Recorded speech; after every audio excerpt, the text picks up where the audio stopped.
necessary information that we need to succeed and to make the world a better place, devoid of bias, in Jesus' name.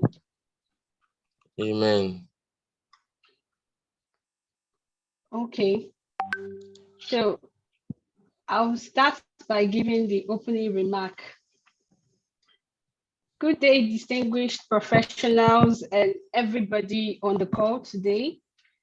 I am Emanuela Ibere, the Vice President of SPE UNIPORT Student Chapter. It is a privilege to be your host for this event as we share knowledge on how to overcome gender bias in the workplace, which can also be applicable in all spheres of human endeavors, not just in the workplace alone.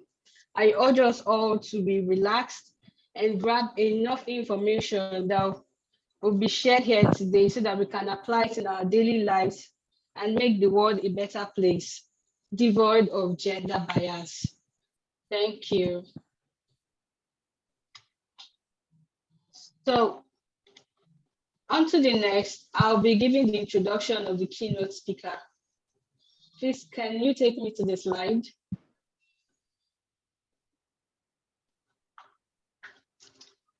Okay, let me read the citation. Ihuaku Ugu has 16 years experience in the E&P industry. Sorry, let me take this down. And is currently the Human Resource Manager for Schlumberger Land Rigs, where she has overall responsibility for people operations in the land rigs business in Australia, Brazil, Ecuador, Iraq, Kuwait, Oman, and Pakistan. With experience in the oil and gas operations and human resources, Ihuaku's past roles include recruiting manager for Schlumberger, West Africa, employee engagement manager, Sub-Saharan Africa, technical instructor, and field engineer. Ihuaku obtained her first degree in computer science from the University of Nigeria with first-class honors. She is a verified global professional in human resources and an associate member of the Chartered Institute of Personnel Management of Nigeria. Madam Ihuaku, you can take the floor now.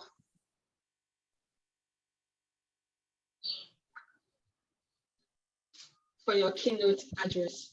Thank you. Thank you so much, Gloria. Can you hear me? Yeah, we can hear you. All right. Okay. Thank you. Thank you for that wonderful, wonderful introduction. I am going to share my slides. Just let me know. Oh, okay. It's disabled. If someone can give me access, please.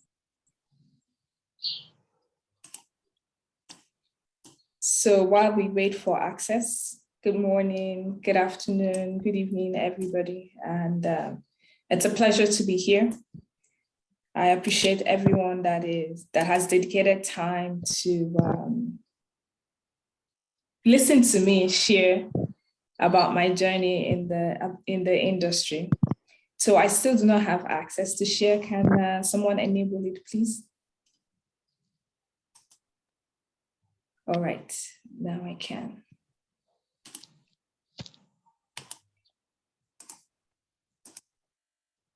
Okay, so the theme for today, or the topic for today, is overcoming gender bias in the workplace. Can you see my screen? Yes, ma'am, we can. All right, and as a woman who started her career in the oil and gas industry, that was 16 years ago, I have almost always been the only woman in the room, right? I remember being on the rig for the very first time in the Middle East, and there was not a single woman in sight, right? And even up to this day, where I have climbed the corporate ladder, I'm still almost always the only woman in the room. So gender bias is a really, really special topic to me, right? And very, very dear to my heart. So in the next 10 minutes, I'm going to set the context for a deeper conversation that we're going to have with in the panel session, right? I'm going to be sharing what bias is, what causes people to be biased, why are we biased, where does it come from, what it looks like in the workplace, and finally, how to overcome gender balance in the workplace. So let's dive right in. If you're close to your keyboard, right, and if you're listening to me, I would like you to close your eyes for a minute and imagine that you were sick and you visited the hospital, right? So, and usually when you get to the hospital, the first thing that you're told to do is to go have your vitals checked. So imagine you're walking into the room to get your vitals checked and you get to meet someone dressed in a nurse's uniform. Can you type in the chat who this person is in your imagination? Is this person a male or female? I'm looking out for those responses in the chat.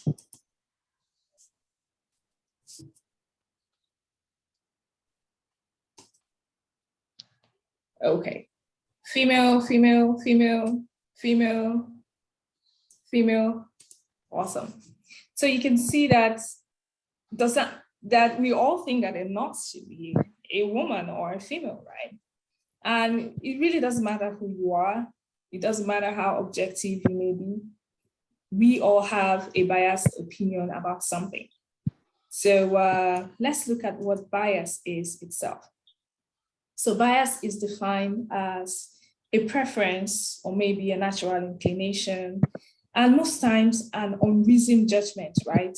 And this judgment could be in favor of or against an idea, an object, a person, a group of people, sometimes food, sometimes profession, sometimes career. The list is endless, right? Very, very as different as we are, as many as we are, as diverse as we are, we all have a bias for something, right? And where does this bias come from? How do we become biased? We notice that starting from a very young age, we all have unique experiences that have shaped our version of the truth and also created a lens through which we see the world. As humans, we operate on bias, whether consciously or unconsciously. And everything we see, we hear, or feel is affected by our biases, right? And this bias, whether we like it or not, again, affects every facet of our lives, right? When we say bias, a lot of people think, oh, it must be a bad thing. Some biases themselves are positive and they are helpful, right? Like if you're a parent, you will always be biased in favor of your children all the time, right? We can have positive biases like choosing to eat only foods that are considered healthy, or making friends with people who hold similar ideals as ourselves, right? Or even staying away from someone who has knowingly caused harm to other people. So this author, Howard Ross, he's a lifelong and social justice advocate, and he's considered one of the world's thought leaders on identifying and addressing unconscious bias. He concludes that as long as you are human, right, you are biased. So I hope that as we go through it, we get to that level where we know that all of us, doesn't matter who we are biased. Now let's look at what gender bias means, right? So if the bias we have leads to a preference to one gender over the other, it is known as gender bias. So when we give a preferential treatment to one gender compared to the other gender, we find out that the other gender that we are biased against, they lose out, right? And this leads to discrimination. And this is why we're here today, to talk about how to overcome this gender balance gender bias in the workplace. So when we talk about bias in the workplace, right, this shows up when we are selecting potential candidates, when we're giving or assigning tasks to people to do, when we're comparing employees against each other, when we're judging behavior, like if someone breaks down and cries in the office, the person will probably be referred to as weak. And sometimes when you have people in a meeting, they will usually look for a woman to take notes. It also affects how we evaluate performance. Sometimes these biases show up when you see a confident and assertive man and the person is rated outstanding. And when it comes to a woman, she might be rated as aggressive and asked to go work on her attitude, right? So it also shows up when we're promoting employees and making advancement opportunities available to employees in the office, right?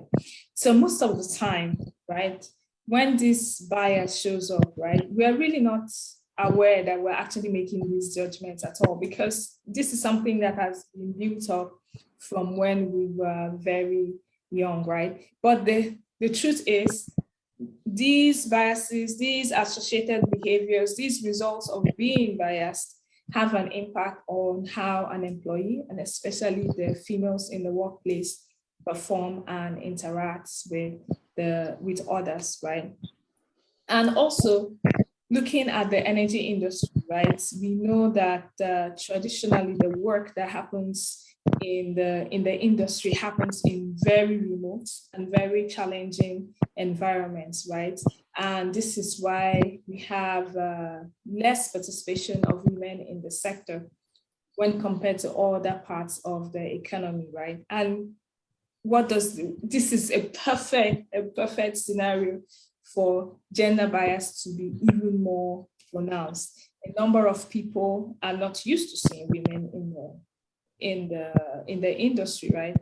And when we look at research, right, women only account for about 22% of the labor force in the oil and gas sector, right? And when we go through the ranks, World Petroleum Council, they found out that at the entry level, we have about 27% women, and the figure decreases as we go higher, about 17% at senior levels, and sometimes even 1% in CEO positions, right? So it becomes less, the participation of women becomes less and less. And of course, when you have more men all over the place, you see that the biases against women become even more magnified, right? Because the industry is undoubtedly a male-dominated arena. I remember the most common questions I got when I was on the rig is, well, what are you doing here? Usually when the other shift, if I arrive in the morning and then the other shift at night wakes up, they're like, how did the woman get here? What are you doing here? And sometimes this will usually be followed by, does your husband know that you're here?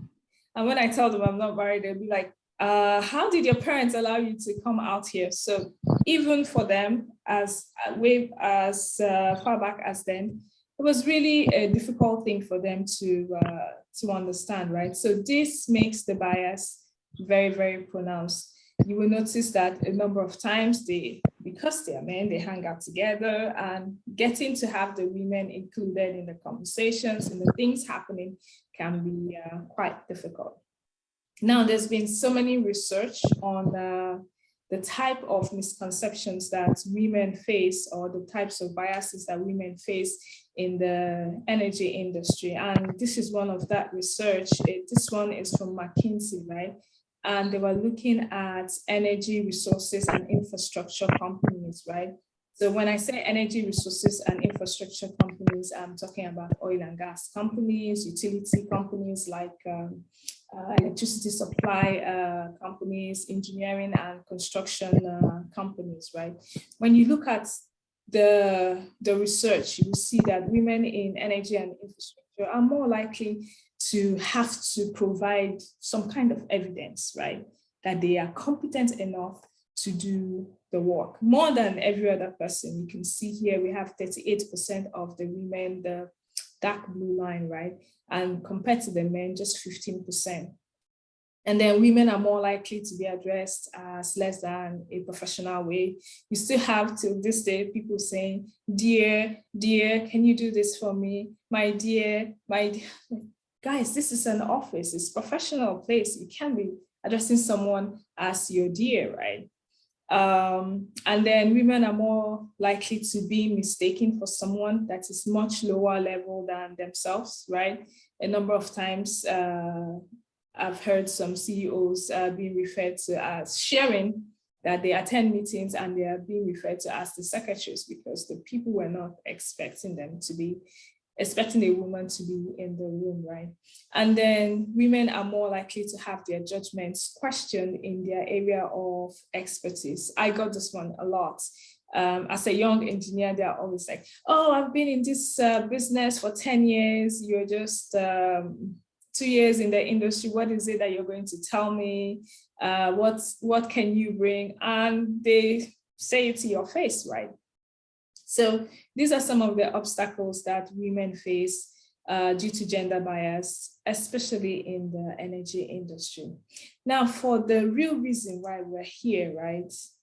We're here because we want to learn, we want to share with you, we want to encourage you that even though this gender bias exists, especially more magnified in the industry, that there are things that you can do to overcome it.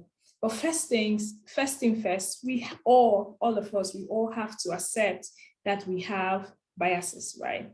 It doesn't matter whether you're a woman or a man, young or old, we all have biases, right? And when we begin to recognize our own patterns of thinking, then with awareness and conscious effort, we then have the power to change how we think and to actually challenge the negative and harmful biases within ourselves and within the workplace. Now, what can a female engineer do? So over the years, I've found that 4 things actually help a lot, a whole lot for female engineers, right? So remember, we're talking about female engineers, we're not talking about the company, what the company should do, what the society should do, we're talking about ourselves. What can we do to overcome gender bias? So the first thing I would say is that you need to build your confidence, and you don't need to wait until we get into the workforce to do this. You can start to build your confidence right now. You need to find your voice and you need to learn to speak up, right? So when you get into a situation where there are more male than female, or when there are people that are different from you, it's actually very easy to feel isolated. And sometimes you wish you could fade into the background. And with the hybrid work now, it's even much easier to keep to yourself and try to hide, right? So build your confidence from even while as a student, build your confidence, work on it, learn how to speak up, learn how to contribute, learn how to participate. Don't just walk into a room and disappear into the background, right? So you realize that the key to success in speaking up, right, is taking the moment with all its imperfections, embracing it, right? You're going to make mistakes. You're going to say the wrong things. Everybody does, right? But you have to be ready to share your ideas boldly, follow them up with exceptional results, right? And those results should be able to speak for you, just as you speak your mind. And this, you will see, will bring even more value to the team. So if you're currently working in a project with groups of people, make sure you're there for being there. I have had a few females come to attend our recruiting sessions, right? And usually when they talk about group projects, you find out that most of the time, it's the guys that are doing the work and the girls are most of the time. So I'm trying not to generalize, right? But most of the time you find out that the ladies are not as hands-on as they should, right? So when you have the opportunity, make sure that you speak up boldly, make sure that you share your ideas, and make sure that you follow up with exceptional results. The other thing that I find that works a whole lot, is keeping an open mind. It was really, really very different for me when I first arrived on the rig, right? But I committed to embracing the challenge and the risk. And I knew that there's going to be failures. I knew that I'm going to do the wrong things. And I knew that sometimes I wanted to just go back to the cabin and just cry, right?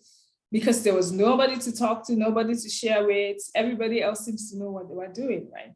But as long as you have an open mind, right? Ready to embrace the challenge, ready to take the risk, you find out that with every challenge comes an opportunity for you to grow and also advance in the industry. The third thing that I would recommend very highly, even at this time, is for us to find mentors, right? A number of times we want a manager or a CEO or a highly placed woman or man to be our mentor. As students, we can always reach out to even the engineers on the field, the drill site engineers, the well log engineers on the field. We have the whole of LinkedIn to look through and see and reach out to people. And if you reach out to one person, they don't respond, reach out to other people. So one of the biggest struggles we continue to have in the industry is how the industry presents itself as rough, as dirty, as intense, right? And this is one thing that makes it difficult for us ladies to actually think that we can thrive in this industry. But when we look at research, it shows that when women are exposed to powerful female role models, right, they are more likely, very much likely, to endorse the notion that they are well suited for any role or any challenge in the industry. So find mentors at every level in your career, or even in your studies as well. So you're in year one, you can find a mentor who is in year 2 or year 3 or year 4 to be able to help you and showcase how exciting, how beautiful the industry is. And lastly, right, we need to become advocates for one another, right? We need to champion one another. We need to celebrate one another. We need to encourage one another. We need to show what we are all capable of, right? So the more we showcase our talents, the more we grow, and the more our value, right, to the team, to the industry is being seen. And most importantly, the more we also sharpen our skills. So women, we need to be there for ourselves to make sure that we're all holding each other up in the industry. And I know that we have male engineers listening to me, right? So for the male engineers, I will encourage you to listen and listen and listen and listen, right? To listen, to validate, to acknowledge when a bias is called out, and most importantly, to become an ally or become a supporter of the women in the workplace, right? As I round up, right, we know that this time more than ever, we are transitioning to a low carbon economy, right? So the energy industry, they need a workforce that comes with additional skill sets to achieve all of the many challenges that the industry will be facing in the coming years. And this is why it is most important, more than ever before, that we need women to join and thrive and succeed in the industry. So regardless of what the challenges of gender bias are, right, we know that we women, we have ambitions to reach to the top, not only to contribute to a company's success, but also to act as role models, to influence the workplace culture, and also to shape the future of the industry. So I'll encourage you not to be put off by the fact that the industry is male dominated. Actually, what you will find is a very dynamic and a fun place to work. and there's lots of exciting roles, and your contribution will be valued very much, right? So the very best way to overcome bias in the workplace is for you to bring your best you, to be prepared and to be confident, right? I'll leave us with this story, just as an example to let you know that regardless of what you hear, that women have a chance to grow in the industry, regardless of their condition, right? I remember when I first got pregnant, and that was my first will be 13 this year, so 13 years ago. I went to my manager and I was so scared. I was like, if I tell him, he's going to tell me, oh, we hired you as a field engineer. If you can't go to the rig, then you can't work here. But when I got to his office, he was like, don't worry, we always knew that as soon as you got married that you're going to have babies. So we already made a plan for you. And we're going to reassign you here. And after you have the baby, you can let us know what you would like to do next. And since then, I have continued to bring my value to the company and continue to climb and advance and even embrace bigger challenges, right? So this is where I will bring my talk to an end.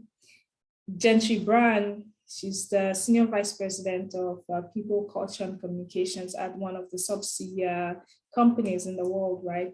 She says that increasing the representation and full participation of women in the oil and gas industry is actually very critical to creating a sustainable energy future. So I encourage you and I welcome you to come join us to shape the future of the world. Thank you for listening. Thank you very much, Ma, for that wonderful session. So we'll go to the Q&A. In case you have any question, you can raise your hand or type it in the chat box, or possibly unmute yourself and ask your questions. Any question?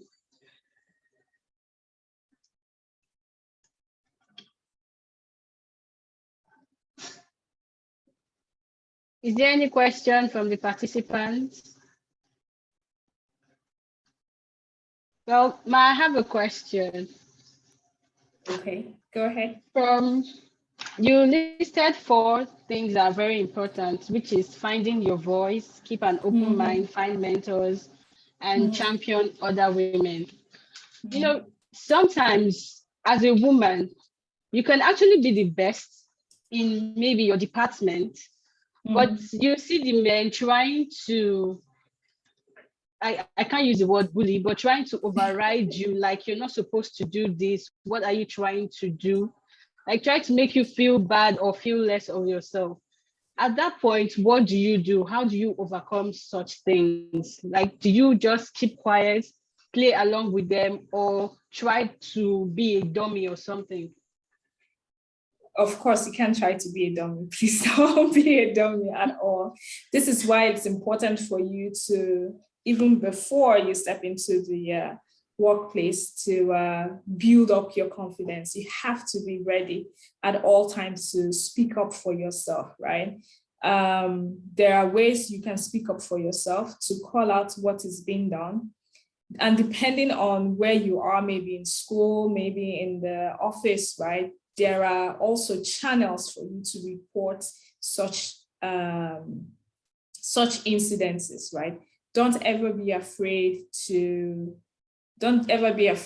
stand up for yourself. Don't ever be afraid to call out people. If the behavior persists, you definitely have to go and report, right?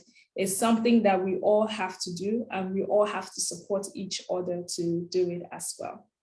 But by all means, do not be a dummy. I know that some people, not just women, some men also experience the same. And some people have actually left the organization or the workplace just to be able to keep their sanity, right? Because they couldn't find solution or any resolution, but by all means, speak up and keep speaking up for yourself.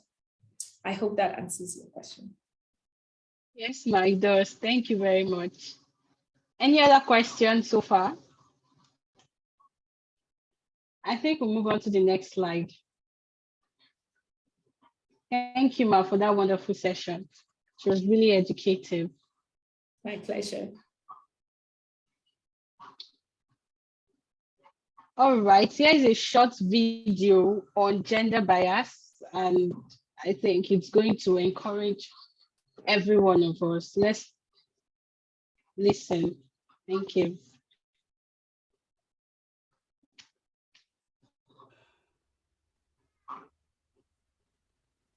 Bias is a wall. Every word is a brick. Saliva is cement hardening the way that we think about gender or a group of people. A wall that separates us from the fact that we are all equal. An empowered girl is a hurricane that can paint the world in sunsets. Bias is a wall that tries to stop her, but her hurricane isn't done yet. An empowered girl can lead the world into change, and she can guide us into a place that's new. This is a poem to you. Let's break the bias. Bias is a wall that justifies someone laying their hands on their partner. When a woman wears bruises around her neck like perfume, it doesn't start with a fist. It starts with an idea that we hold or assume. Ideas like, women don't deserve to be in a presidential seat, but when a baby is born, a woman is the first leader that they meet. Or a woman shouldn't get the job simply because of a name on a resume. Or talking over a little girl because you don't see value in what she has to say. Or that women of color are aggressive.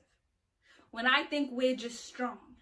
And it is our strength that has the power to transform a scream into a song. An empowered girl is a lit matchstick that can burn into a fire. We need to knock down this wall so she can climb onto the rubble and stand higher. Let's break the bias. We can break the bias by knocking it down brick by brick. We can start by diversifying the friends that we pick. We can become conscious of our bias, conscious of the way that we treat people because of their age, education, or gender. It is through being conscious that a timber heart can become tender. We can remember that being biased doesn't make you a bad person. You can knock down a wall and turn it into stairs. It is through having the courage to confront your prejudice that you can show the world that you care. The future is calling on you to shape it. Will you be there? Let's break the bias.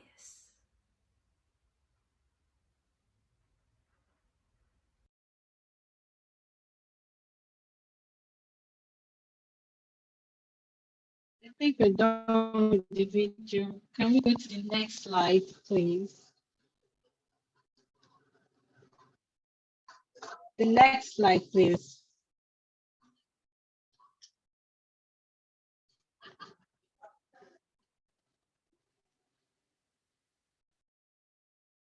On the screen. All right, thank you. So I'll introduce the moderator for the panel session. Here's our citation. Gloria Madwabuchi is a petroleum and gas engineering undergraduate from the University of Port Harcourt. She is currently an undergraduate intern at Schlumberger. She is passionate about volunteering, community service, and building capacity in STEM. Gloria is currently the SPE Technical Director for the University of Port Harcourt Student Chapter and the Technical Secretary for Association of Professional Women Engineers of Nigeria, SPE UNIPORT Chapter. She Gloria's previous roles include Assistant Membership Director and General Secretary for SPE Uniport chapter. Gloria, you can take it up from here.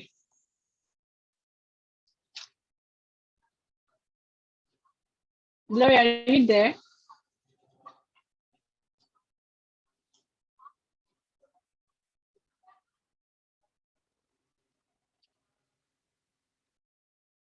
Can we go to the next slide, please?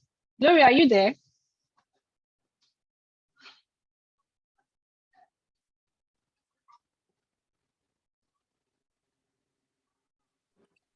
Okay, yeah, thank you.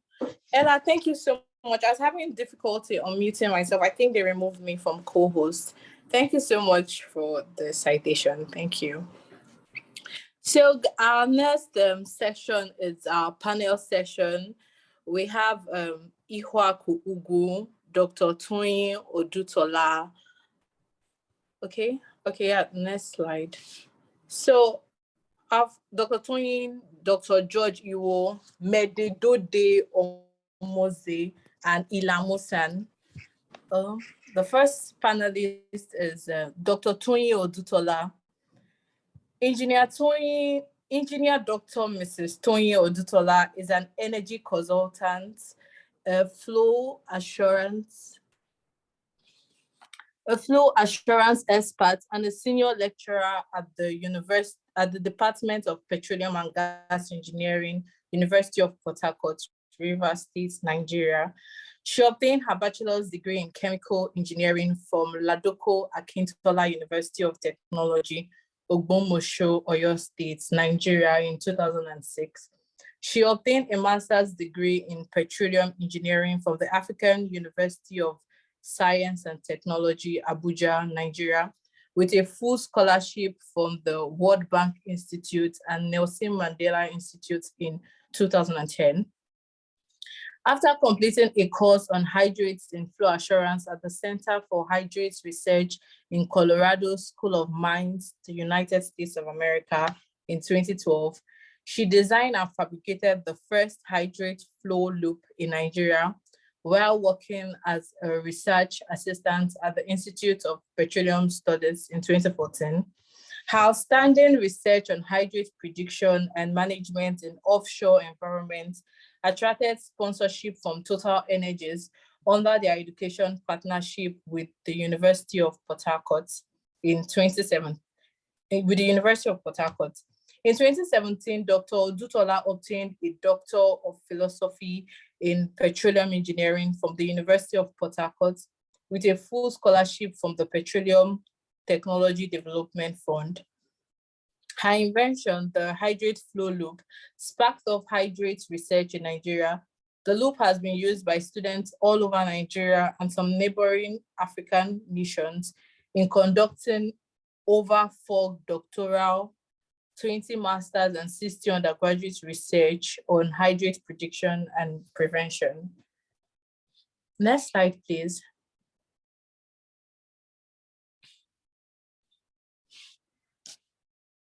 Dr. Odutola has published a monograph on hydrates prediction and management in offshore environments and has 2 patents on her flow assurance invention.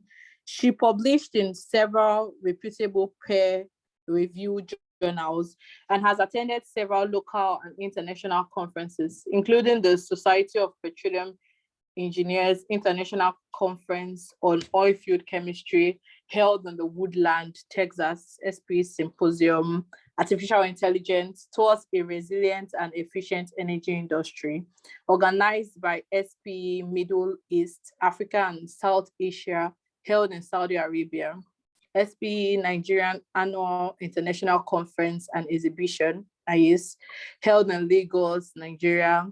Also, the MIT Energy Conference held in MIT, USA, Women of Renewable Industries and Sustainable Energy held in MIT, USA, and seminar on innovative teaching held in Harvard, USA. Dr. Odutola has served in the PTDF selection committee for the local scholarship scheme. She was a visiting scholar at the MIT, United States of America, from February to July 2020, and obtained a Kaufman Teaching Certificate program from the same institution. She is a fellow of MIT, empowering the teachers program in USA. She's a registered engineer with the Council for the Regulation of Engineering in Nigeria, COREN, and a registered environmental specialist with the National Registry of Environmental Professionals. She is a corporate member of the Nigerian Society of Engineers, a corporate member of Nigerian Society of Chemical Engineers, a corporate member of the Society of Petroleum Engineers, a corporate member of the Association of Professional Women Engineers in Nigeria, a member of the Association of Massachusetts Institutes of Technology, trained African university lecturers, and a member of the Organization for Women in Science in the Developing World. She enjoys volunteering with the Teenagers Outreach Ministries, and she hosts a virtual monthly mentorship program on Zoom for teenagers called Teens Hangouts. She's happily married to engineer Ibukun Oluwa Odutola, and they are blessed with children. Nice citation, ma. Please see me on the next slide. Okay, our next panelist is Dr. George Iwo. Engineer Dr. George Pamamie Sunday Iwo was born in the early 70s to a God-fearing family of retired Right Reverend S.A.I. Iwo of St. John's Army Cathedral in Galilee of Okrika, an indigene of Okrika local government area of Rivers State in Nigeria. He holds a bachelor degree of science in mechanical engineering and a master's in engineering management, all from the then Rivers State University of Engineering, and master's in engineering management from the then Rivers State University of Science and Technology. He later got a doctorate degree in public administration from the London Bridge Business School in conjunction with the University of Cyprus in October 2020. He is a committed staff of the Nigerian Ajib Oil Company, where he got employed and worked for over 20 years ago after his first degree, before his retirement from active service in November 2001. He later becomes the chief executive officer of a leading indigenous oil and gas servicing company, Pedges Global Services Limited. He is a goal-getter, achiever of notes, philanthropist, and a businessman per excellence. His business acumen spread within the different states of Nigeria and abroad, including the United States of America and the United Kingdom. He is constructive and accessible, a trait which combines effectively with his love for humanitarian services. Engineer George Iwo, as he is fondly called, has recorded several awards within his church, state, professional societies, country, African region, and the world at large. Some of these awards include the Nigerian Goodwill Ambassador Award for Philanthropist of the Year, 2017, the Nigerian Delta Philanthropist Icon Award of 2018, the African Regional Award for Production and Operations, and the African Regional Award for Public Service in the oil and gas industry in the year 2018 and 2021, respectively, by the Society of Petroleum Engineers International. In 2018, he was also recognized by the House of Commons of the Californian Legislative with the award of Seventh Philanthropist of the Year, with the Hollywood and African Prestigious Award, just to mention but a few. This next slide. He has bagged several other awards as a professional in his field: commitment to the service of God, selfless service and as a peace ambassador within the nation and international communities. He is a member of several professional societies, including and not limited to Nigerian Society of Engineers, Koren, SPE, NIM, NECE, and a fellow of IPMA and African Institute of Public Administration.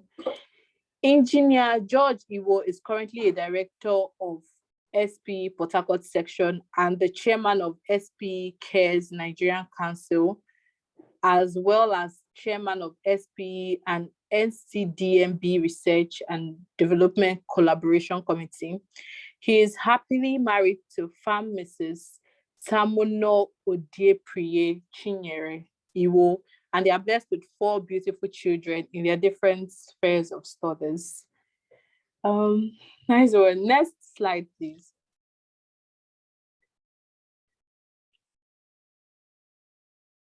Our third panelist for today is Mededode Omoze. I hope that's correct.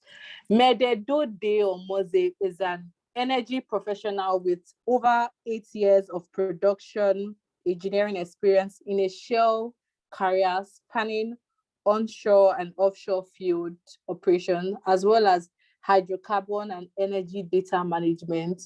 She's an executive member of the Women's Network in Shell, Nigeria, where she leads Lagos and Abuja constituencies in driving agendas that promote diversity, equity, and inclusion. She holds a first-class bachelor's degree in chemical engineering from the University of Benin, where she earned the award of the best graduating student with a published international journal and multiple awards. She also holds an MBA in entrepreneurship and innovation from the UK. She is multi-talented and has strong flair for innovation, creativity, and excellence. She's a transformational leader who is passionate about change and inspires people to be the best version of themselves. She is an engineer in the day and lover of arts in the nights, a DIY craft and fitness enthusiast with interest in entrepreneurship, content development, and information technology. She's happily married and a mother of 2 amazing boys. Simeon, please, next slide. Okay, our 4th panelist is Ila Musan. Ila is a production technologist with Shell Petroleum Development Company of Nigeria, SPDC, where she ensures that wells are producing safely and optimally. She has 8 years of experience in wells and reservoir management, well integrity, well completion design, workover and well testing operations, and as a project planner or advisor for a flagship $1 billion project in SPDC. She holds a Bachelor of Engineering in Chemical Engineering from UCSI University, Malaysia, and is completing a Master's of Science Petroleum Engineering from the Heriot-Watt University, UK. She joined SPE as a student member and transitioned into a professional member with Port Harcourt section, where she has functioned in several capacities, currently as the secretary of SPE Port Harcourt section and previously as the Young Professionals YP chair in the 2018/2019 body year. As YP chair, she introduced new technical programs, drove active participations of YP, and increased the students to professional members conversion, winning the Best YP Section Award from the SPE Nigerian Council. She is also currently the Young Professional Subcommittee Chair for SPE Nigerian Council. She is driven by excellence and needs to use her skills to create a difference and impact.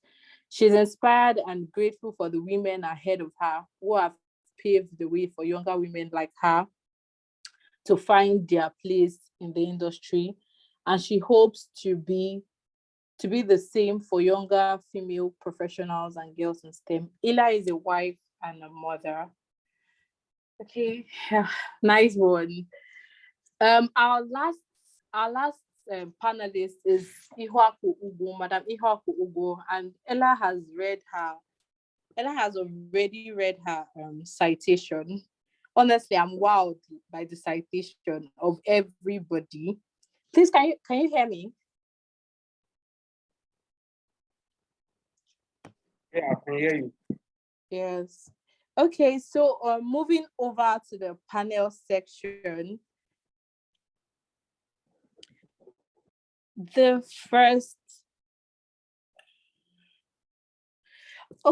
over to the panel session. Dr. Tony, the first question is for you. Dr. Tony, please, can you hear me, ma? Yes, I can. Good morning. Okay. Yeah, good morning, ma. Good morning, everyone. Dr. Tony, we want to know from your citation. Obviously, you've spent a number of years in the industry, and from your flow assurance project and so many things. I want to know, what were your greatest concerns as a female undergraduate? Like after school, what were the issues? What issues did you have? What were your concerns? Okay, so you want to know what my concerns were after school or while in school? Yes. No, after school, as a female graduate, while you were done, or probably before, like from your final year to your youth service to just finishing school. What were your concerns? Okay, thank you very much for that question. I would like to thank you for this opportunity and say thank you to our keynote speaker, Ihaku Ugu, for the excellent keynote address, and how she's been able to talk to us about the biases that we face. And in school, yes, there were a few of us that were women or ladies in the chemical engineering department. And for the course, I don't think I had issues with the course. In secondary school, chemistry was my best subject, and maths was also very good. I was good in maths, so it was easy to fit into the course. But of course, the university environment is different. You meet people with different opinions, and way back then, we had this notion that most times when women are very successful, they do not make good homes. Those were the kind of concerns I had, because at some point there was a time a lecturer was teaching, and he gave an instance of a particular young lady who was doing so well, earning more than her husband, and was causing issues in her marriage. And I don't know why he gave that kind of why he talked about that in class, because that kind of influenced my zeal to work hard. I don't want to be that woman that would do so well and then be failing at home, that kind of thing. So, and there were several times that I know things have changed now, but there was also a time that it was the person that told me this was about making a first class, and he told me, you're studying too much. If you make a first class, we never get married. And of course, we are from this part of the world where getting married is very important to us, so all those kind of things were scary. They were making me feel, okay, maybe I should tone it down a little. I don't have to work that hard, so those were my concerns as an undergraduate. But when I completed my undergraduate studies, I went to serve in Kebbi. I served in Kebbi, and that was the first time I worked as a lecturer, at Waziri Umar Federal Polytechnic, and I enjoyed myself. I enjoyed the job. So when I came out, I knew I wanted to, have this kind of career path. So I just decided to, go for a master's, and luckily for me, I got a scholarship. So, and in the school I did my master's degree, they were very particular about having more ladies in the program. So I think we didn't see that kind of bias like we had during my undergraduate program. I think we were about, was it 5 in my class out of 12 students? I think 6 ladies, no, maybe 5 out of 12 students. So there were a lot of ladies in my class.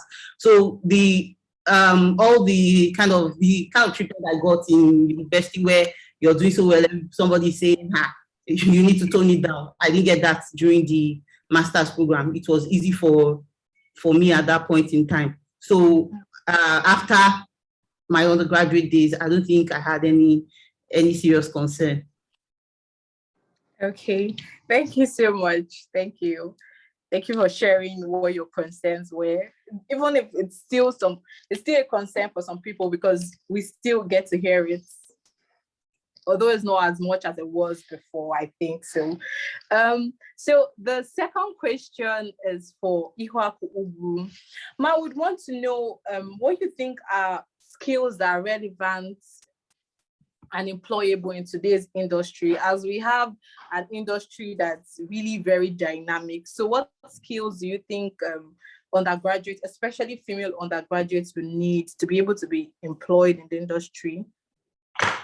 Thank you very much for that question. And I'll have to say it's a very popular question. I always get it all the time, right? For sure, you need to have the technical skills required for the role or for the type of career or for the goal you are pursuing, right? So if you want to be a geologist, make sure you're technically good as a geologist. So the other side of it would be what we call the soft skills, and these days we call them the power skills, and sometimes we call it the people skills, right? So these are the additional stuff you bring on top of your technical skills, right? So as a young person, as you grow in your career, the skills are going to change, but as a young person, the number one thing you need to have is confidence, right? You need to be confident enough to stand up and to show up, right? And then you have to, the second one is communication skills. You need to be short and direct. You need to be able to articulate. Sometimes when I interview people and ask them something as maybe what their goals are, they're not able to articulate it. What are their expectations for coming to the interview sessions? They're not able to articulate it. They just came because they got an invitation, right? Sometimes you're nervous, right? And maybe what you wanted to say has just left you. But you have to practice being able to articulate ideas. When you're able to articulate ideas, then you're able to influence other people. You are able to work in a team. You are able to produce even better results. And then the third one is being a team player.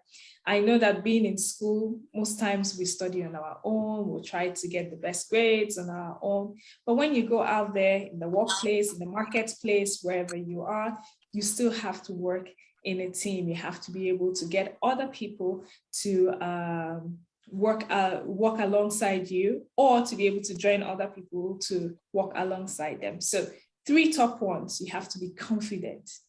Go and work on your confidence, whatever it takes. If you need to be in the choir in your church, if you need to lead SPE in your school, if you need to teach primary school students maths or English, just build up your confidence, right? Build up your communication skills, both written and verbal. I know that in these days of social media, the language that we write, sometimes we don't know the difference between the social media and the professional life, right? So confidence, communication skills, and being able to work as a member of a team. Thank you. Thank you so much, Ma. It's quite well odd that you had to put confidence first, because we rarely get to hear that. You always hear tech, Python, coding and stuff. So I'm actually happy, because I think communication skills is something that lots of people are struggling with. Get into a room and you're so scared to talk. You have it upstairs, but then how am I going to tell this to these people? So thank you so much for highlighting those points. Confidence, communication skills, very important. Okay, so for our third question is for Engineer Dode. Her name is Medi Dode, though. I don't know if I get it correctly, so I'll call her Dode. She warned me.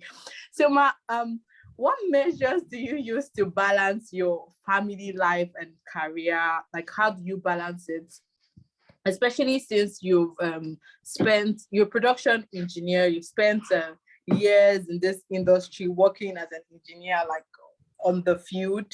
So have you been able to balance your family life and career?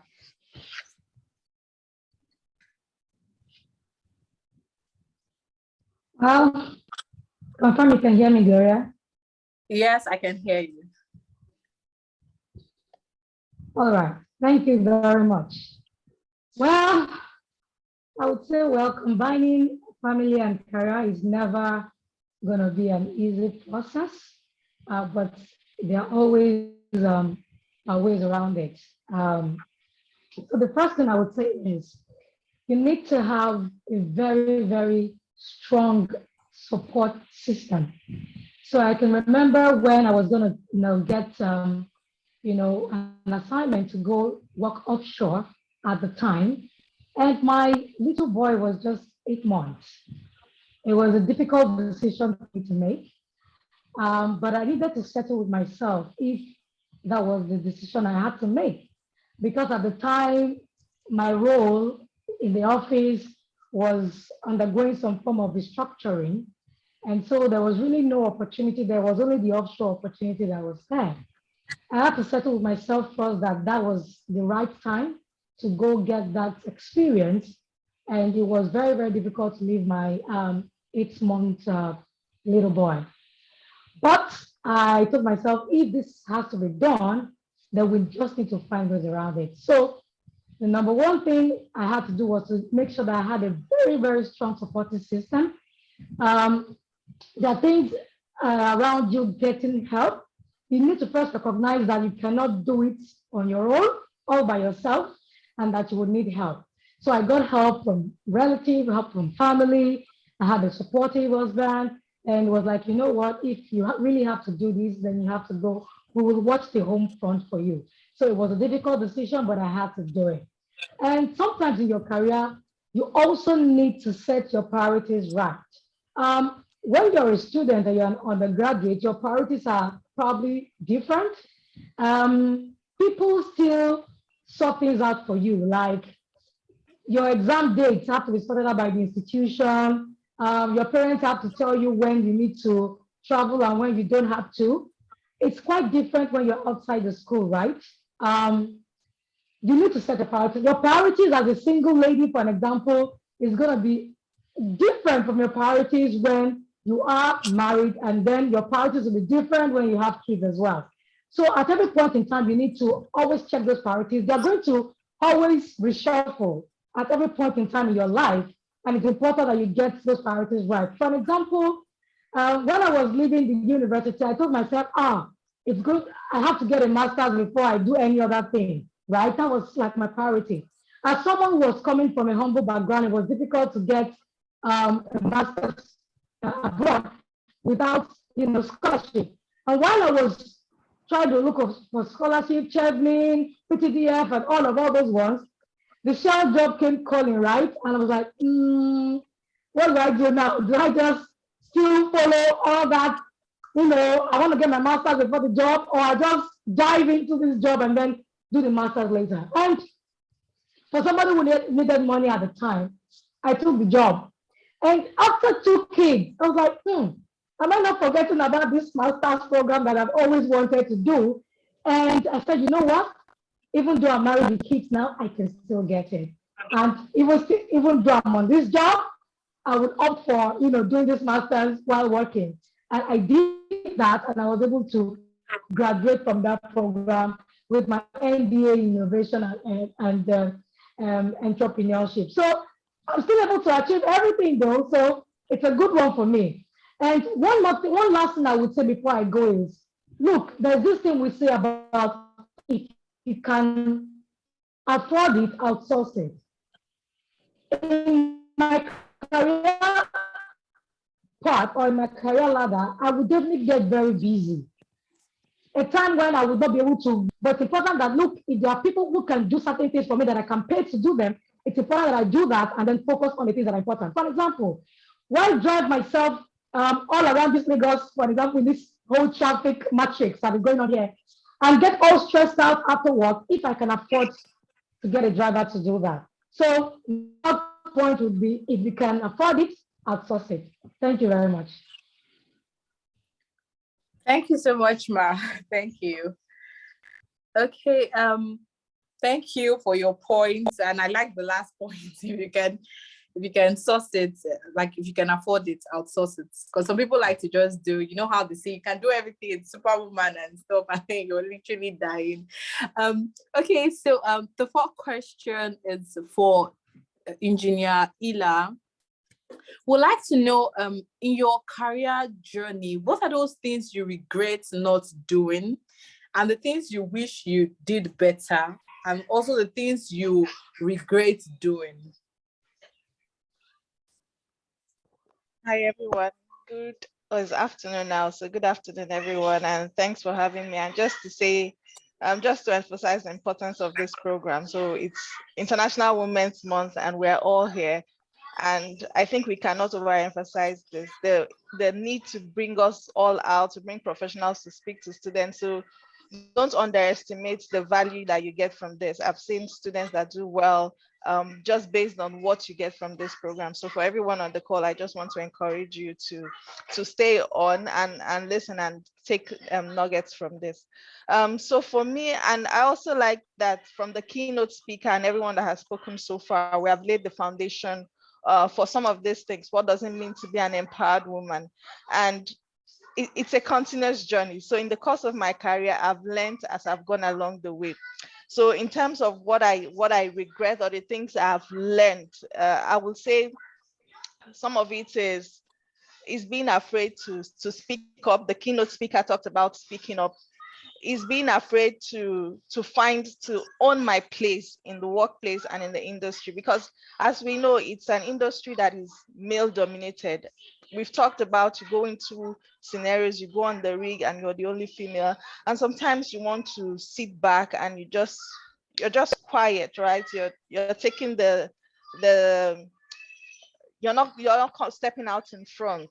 And a lot of times it's because we feel that you don't see a lot of people there. You feel like maybe you're here because you're female, or you don't value, or you don't know what you bring to the table. You undermine yourself and you think maybe I'm just here because I'm female, or I do not have as much knowledge or as much skills as the others that are here, the other men and all that. And so you tend to step back. But in actual fact, we bring in a lot. If you're in a workplace, you're there because you have been seen to bring value, you have been seen to have skills and competence that has enabled you to be there. So you should then be able to own your skills, own that knowledge, and be able to contribute, to able to speak up when the need comes. So I've been in situations where I was on the rig and I did not take leadership positions, right? You're just there and you're sitting back and you're allowing the men to do the job, or to do all the things that need leadership. You're not rising up to leadership positions. So that is something that I feel like I could have done more early on in my career. And because also when you join early on, you feel like you're young because you go into a workplace and there are people that have 20 years experience, or they have so many years experience, and you feel that you do not have much to contribute.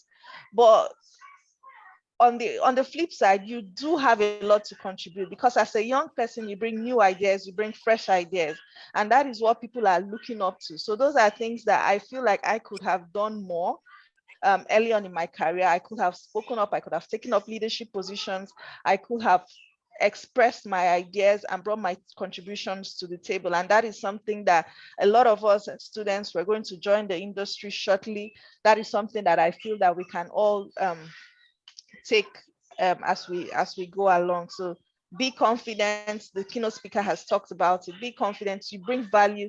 You bring things to the table. You bring knowledge and competence to the table. So do not be afraid to showcase that, because that is what people want to see. Everyone is unique and everyone brings something special. So don't be afraid. Don't hide that special, that uniqueness that you have. So that's what I'll say. Thanks. Okay, thank you so much, Ila, for your answer to the question. Thank you so much. Okay, so the next question is for Dr. Tony. Dr. Tony, would love to know if at any point in your journey, did you think of wanting to change your career path, like move to change totally from what you're doing to something different? Probably because of family, or you just get tired, or it's not interesting anymore. Okay, thank you for that question. Like I said earlier on, I served as a lecturer at Waziri Umar Federal Polytechnic in Kebbi State. So I saw how flexible the job is, how you basically have your time to yourself. You can schedule your lectures for when it's convenient for you, and have a lot of time to do what you want to do, things you love doing. So I knew I wanted this path, So I went for a master's degree, and immediately after the master's degree, the school I did the master's degree, in fact, they were encouraging all of us to come back there for a PhD, but I didn't want to stay in Abuja, so I came over to Uniport for a PhD. That was when IPS was having a PhD program. There were, I think, 15 of us. 2 of us were female. It was just the 2 females that graduated. The others did not complete the program. So it was, I don't think there has been a time where I have, considered leaving what I do now, which is lecturing, because I enjoy meeting young people. I enjoy talking to people, and this job affords me that opportunity. And then about family, this job gives me a lot of time to spend with family, because most times I'm able to go home on time, pick my children from school, sit with them, work on homeworks, scream at them, play with them, dance with them, So yes, I'm not sure I've considered leaving the job yet. Maybe in future I will, because most times when we talk about the remuneration, that's why we always go on strikes, because we feel like we are poorly paid. So for now, I don't really have concerns about money, but maybe in future, maybe when I get to, I don't know what the future holds, but I also like it that I'm able to rise fast here. I think what helped me was I had very good mentors, because I remember Ihab talked about getting mentors, and in my own case, I didn't have female mentors. We don't have so many. I'm not sure we have a female professor of petroleum engineering at the moment. So what happened then when I started the PhD program in 2011? Most times I'm bored at home, so I just go to the library, I sit there to read. And one of the professors noticed that I was always coming to the library to read. And not too long after that, I got a job as a lecturer at Igbinidion University. So I'd resumed at Igbinidion University when I think I had to resign. When I got married, I came back to Port Harcourt. And then all of a sudden, man just called me, Professor Inko just called me. I want to employ you as a research assistant, because, and I didn't tell him I'd resigned. I was just sitting at home, and he called me to resume. He probably saw something. Maybe he saw how self-driven I was. I probably would have been sitting at home doing nothing, but I was always in the library studying and preparing for the research. So that was how he got me into IPS as a research assistant. So that was where the mentorship started, and he kept on telling me how I wasn't making myself visible, nobody, he would tell me go for conferences. At times I felt, especially when I had my first child, I felt he was disturbing me. I just felt, why would this man just let me be? Don't you know I'm a woman? That's me having a bias against my own self. I said this. Initially, I was in an office where the door was wooden, so he couldn't see what I was doing. If I was sleeping all day, he would know. And all of a sudden, one day, he told me, I'm moving your office. He put me in an office where there's a glass door, and when he passes, he sees me. So there, I knew I had to be active. But I just felt, why is he bothering me? Can't he see that I just had a child? But there was a time that it looked like we're almost having a conflict, because I just felt he was pushing too much, stop pushing me. But when I look back, I know that all those were good, because when I talk about some of the things I've done and places I've been to, it's because I got this kind of push from him. If he had allowed me continue with that mentality that, look, you're a woman, you have a child, just chill at home, don't stress yourself, I probably wouldn't have risen this high. And by God's grace, I haven't missed out on any promotion. Although I have children, I went on maternity leaves. I was getting the promotion as at when due. And this is because I also had excellent mentors that made sure this happened. One other mentor was Professor Ajenka. Before it's time for promotion, they already tell me what to do. You know, that you need this number of papers for your next promotion to put it together. So I'm working ahead of time. I already have I know what the target is and I'm trying to get to it. So one thing in lecturing again is most times you have to motivate yourself. Nobody tells you if you do not have enough to grow, nobody will push you, you know, because the promotion comes every 3 years. So before it's time, you know that these are the requirements and I need to work on, you have 3 years to plan for your next promotion. So, and you have a lot of time to work on that. But in my own case, I'm glad I had people that showed me how it's done and pushed me to do it. So right now, I don't think I have any, there hasn't been any time I felt like leaving. Although, since we're talking about bias, I would want to talk about some of the issues I've had, you know, as a female lecturer in Uniport.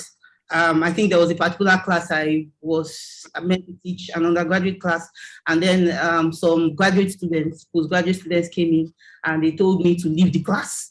And I'm like, I said, why should I leave the class? I'm teaching undergraduate students. You know, these are postgraduate students. Maybe they just saw a woman in the class and they felt, who is this woman teaching? Maybe she's taking a tutorial or something. So I told them, I'm not leaving the class. I'm a lecturer here. I'm teaching 300 level students. They said, the HOD is meant to teach now. I said, call the HOD and tell him that I'm in class. So he made the phone call and said, one woman is in class. That was when I got the message. It was about my gender. You know, he felt, why would this woman be here teaching? You know, so I said, no, don't tell him one woman. Tell him a lecturer is in class. You know, so I had to. So eventually, the HOD had to address the student that, look, you don't come here addressing the lecturers like this. If you're uncomfortable having a woman teach you in class, then maybe you stay at home, even though you're a postgraduate student. So these are some of the biases I've had in the university, but I don't think it has been enough to make me feel like changing my career. I've also had issues with male colleagues where, you know, we are very cultural people here in Nigeria. You know, they already understand the culture where the woman is not meant to talk too much, she's supposed to be quiet. You know, I guess I was very loud initially, always talking. I was always around the big boys, you know, the professors, they're always talking about doing, you know, so it probably was irritating some people. And then one day someone told me, is that how you talk to your husband? I was really shocked. I said, why would you even bring husband in this case? We are colleagues. What's my own business? What's your business with how I talk to my husband? You know, so these are some of the reactions I've gotten that probably would have made me run away, but I'm still there. I know it kind of reflects how I behave. Maybe I tone things down a little. I decided not to be too outspoken, but I'm changing that now. You know, I relaxed a little, but I'm getting back to where I talk as much as I used to, because I won't. When that lady asked the question about bullying, I understood it, because we get a lot of bullying, especially when they feel you're doing so well. And I don't know, they probably feel threatened, but I mean, it's just everybody has the opportunity to grow and work. That's in the university. Everybody has I feel like we determine our pace of growth. So if someone is slow, I feel the person has determined to be slow. The person is determined to be slow. So for now, I do not think I've had any reason to want to leave. I enjoy what I do. I still keep meeting lovely people, and yes, I have a lot of free time in my hands to dance or do whatever I love to do. Thank you. Okay, thank you so much, Ma. Thank you. That was lovely. The next question is for Engineer George. So from your citation, we saw that you've spent 20 years in Ajib, and now you have your own organization, Pages Global. So I'd like to know how would you rate your organization on closing gender gap in the workplace? That's your previous organization and your company now. How would you rate how they close the gender gap? Good afternoon, everybody, and thanks for the opportunity. I was even thinking whether you have forgotten me at first. I'm so sorry, sir. It was a mistake. God, you didn't forget me. I've been listening seriously, and I enjoyed all those that have spoken so far. I'm learning a lot as the only man here, so that in case I'm making mistake, I know how to adjust. I'm sure that my learnings are going to help me out. First and foremost, I really want to appreciate the keynote speaker. She did a lot of justice to uh, the topic in question, and I enjoyed that so much. One of that thing there is I realized that there are different topics and different um, descriptions on how people feel gender. And the fact that she had said what she said makes me feel that yes, we all need to know that there is one thing that is very common, and that is the fact that being biased is in everybody's mind. Everybody's biased. Now, bias is positive, it's negative, but what we're focusing on today is gender bias. And that, in a way, is negative, and we're trying to correct it. Now, knowing that and ensuring that we actually make sure that we will solve the problem, we have to take a look at it on what we understand on each of them. Now, I, as a person, look at being biased as overcoming the gender bias as a means of leading by example. It is the action that you take daily within the spheres of your life and influence that amplifies and promotes that perspective and creates that space that you have left for the gender. So what you do personally, as an example, creates uh, um, a lot of influence to all those around you. And for me, that is gender bias. That is what we need to do as an individual. Having said that, I'll go back to your question. Now, I wasn't a member of the human resources, so it will be difficult to talk about that in my previous company, which is Agile. But I will talk more on my present company. But come to just to say a little thing about my former company, Nigerian Agile Oil Company, I will say that there is a mix of both gender. And the mix is actually quite good because both genders are fitted in the right proportion and they actually work without any discrimination. Even though there will be some kind of discrimination in a way, but because it's an international oil company, discrimination is quite low and people are fitted in the right position for them to work. So I would say, yes, they did quite well. Coming to my own company, which started just like 4 years ago, we have had about 4 different kinds of employment, 4 roles. The very first one was more or less like seamless. It was like 60-40. We had 60% from guys that were employed and about 40 from women. Now, when we saw that, I felt, well, it's good, but we need to also understand that we have to make an equality, in the way things are done. So I decided to see that the second role gives me more to women. So I decided to just go into women to see what I can employ them. But it wasn't possible. The women were not available. They were not forthcoming. Now, what is the second role? The second employment I was doing was field engineers. I wanted to give some edge to women. They were not available. So I now made it open because I knew that if you just make it open, they won't come. I made it just female. I didn't see any person applying. So I made it open, female and male. And I saw a troop of males coming in from men. And then I got some 2 females that came in. Apparently, the interview went quite well. And those 2 females were quite good. One was resident in Warri, one was resident in Lagos, and they were all employed. They all succeeded. But when we finished the employment, and these guys had to come to resume, we told them, okay, come and resume. Do you know that the 2 females didn't come? Now, one of them that stayed in Lagos said the distance is far, that she needs to have an accommodation. That is after we've settled on the price to pay them, on the salary to pay them.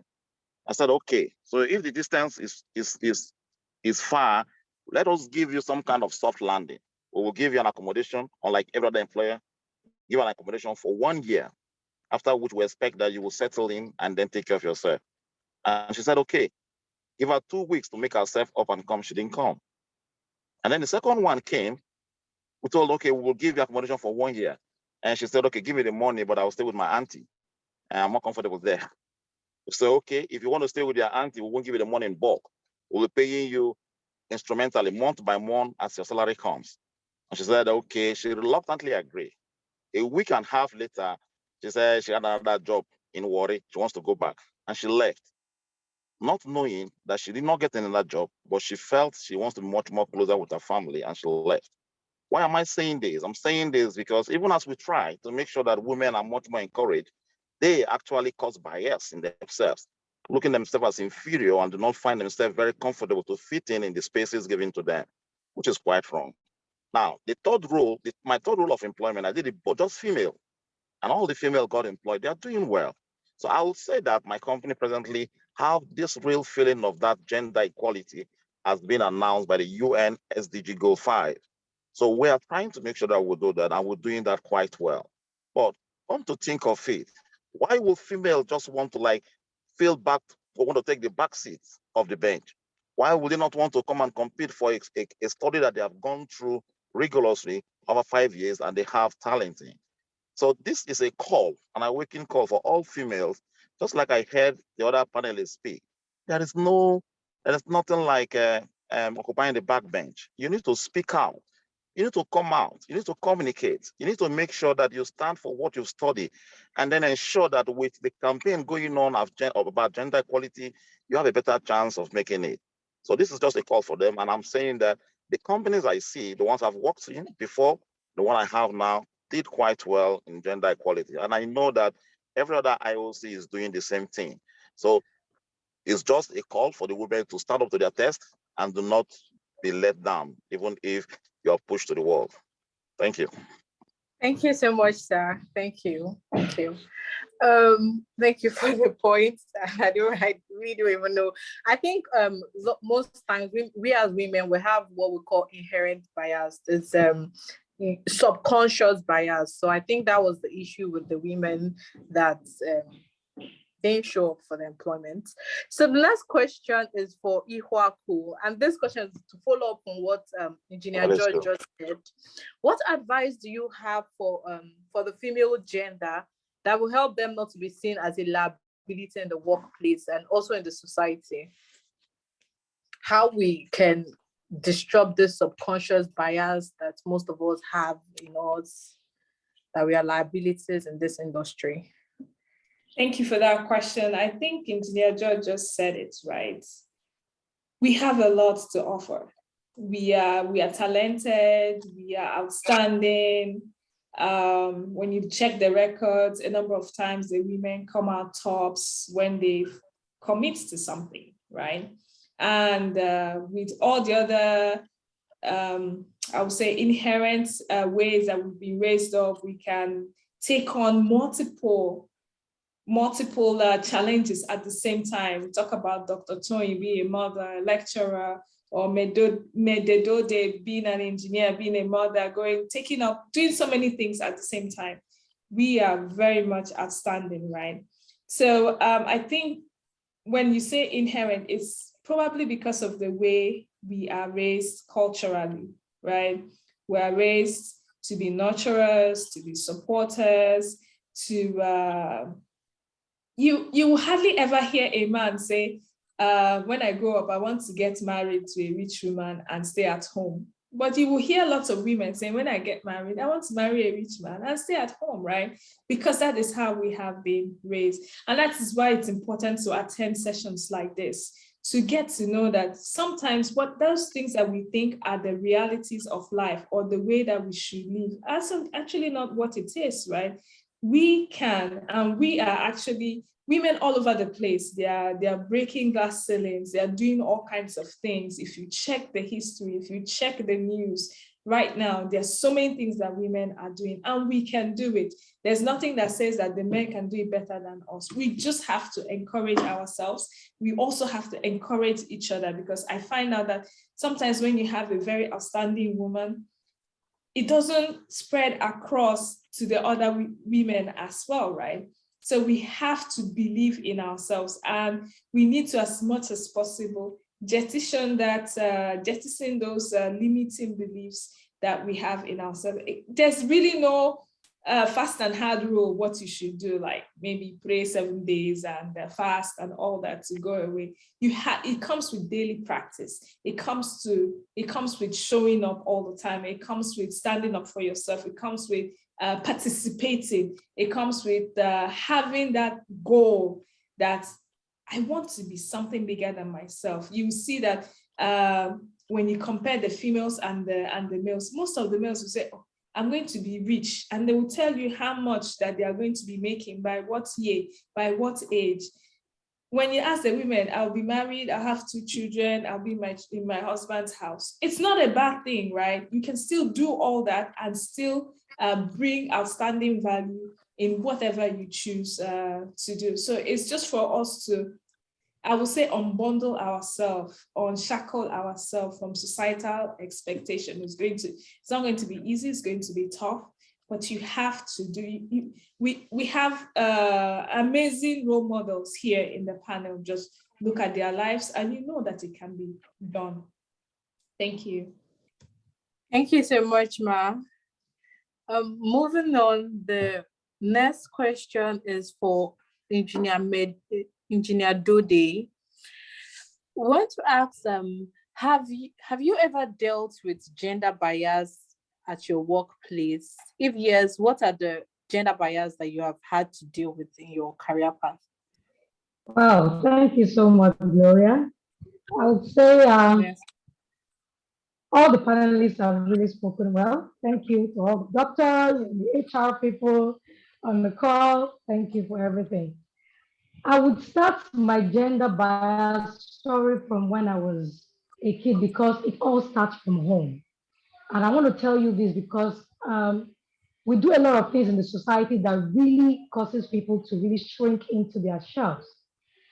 As a child, my mother was once told by a relative that she gave birth to ordinary girls, because they felt that we could never reach any heights in life and all that. So I grew up living in that kind of environment, that I was a second citizen, and that it doesn't matter. They don't need to really sponsor me for so many things, because I'll probably end up in the kitchen. After all of that, but again, we thank God that we are extraordinary today and not ordinary. When I got to the university as well, and I made up my mind that I was really going to do well, I would shoot for the stars, or how do they say now, shoot for the moon. If you want to land at all, you land among the stars, right?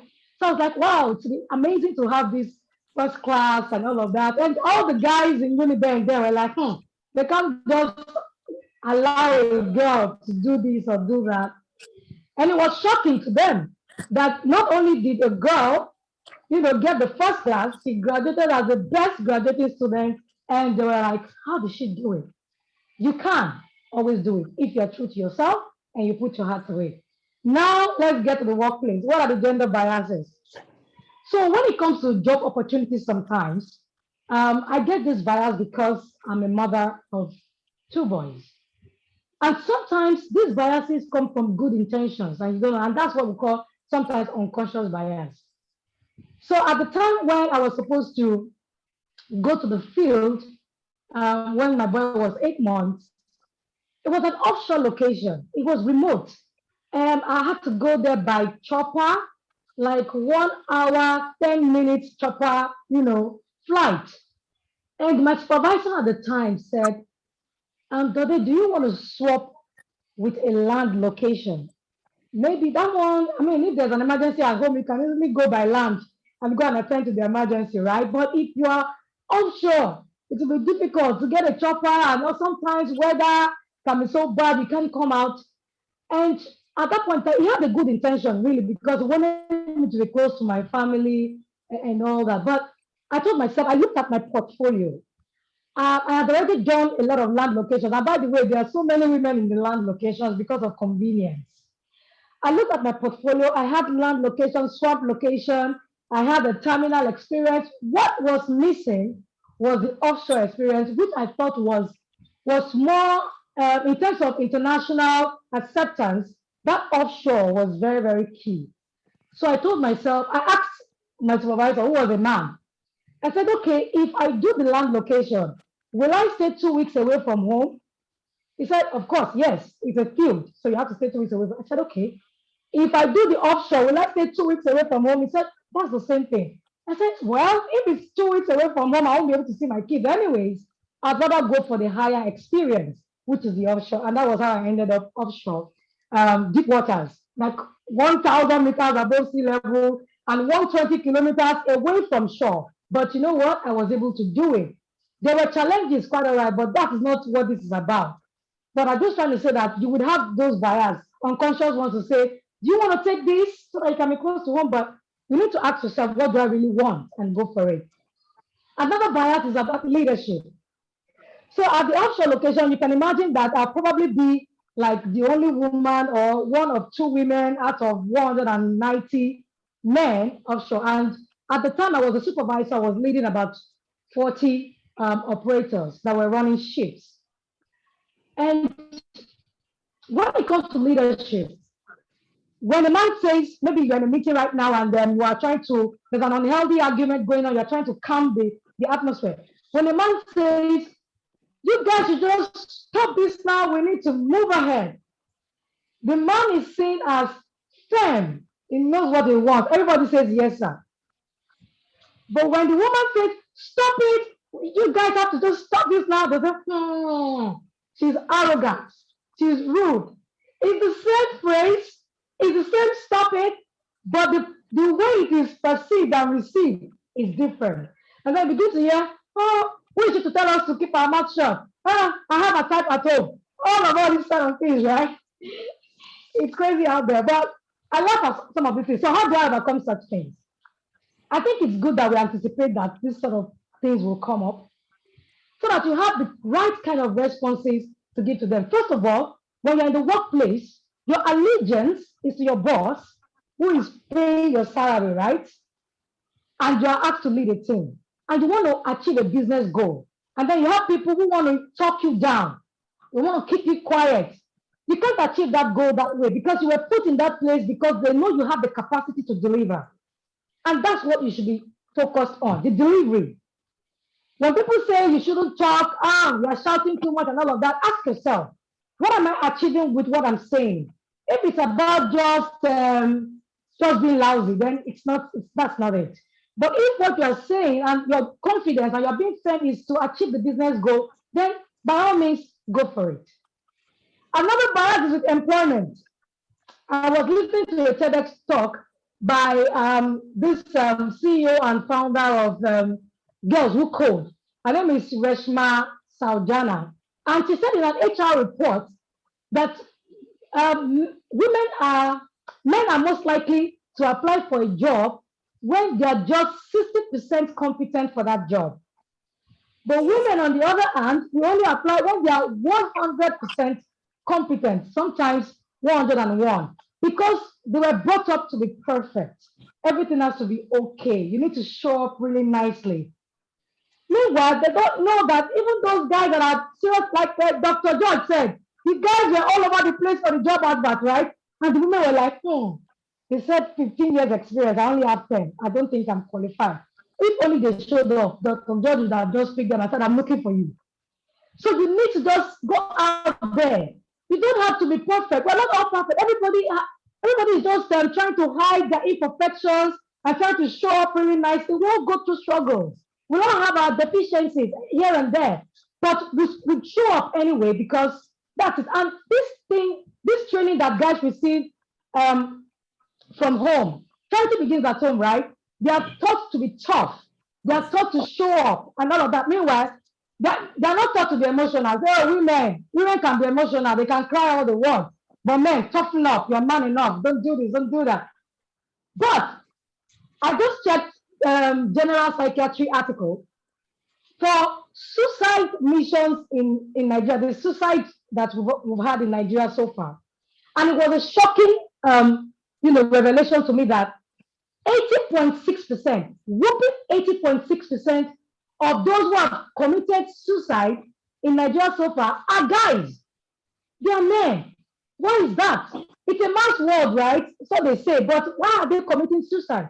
They're suffering from depression because they were taught not to open up because it's a sign of weakness. If you just complain, you will be seen as weak. So I rather just die. So they go to third mainland bridge and jump over. And women are taught, oh, you can be emotional. It's okay to be emotional. If you like cry, sorry.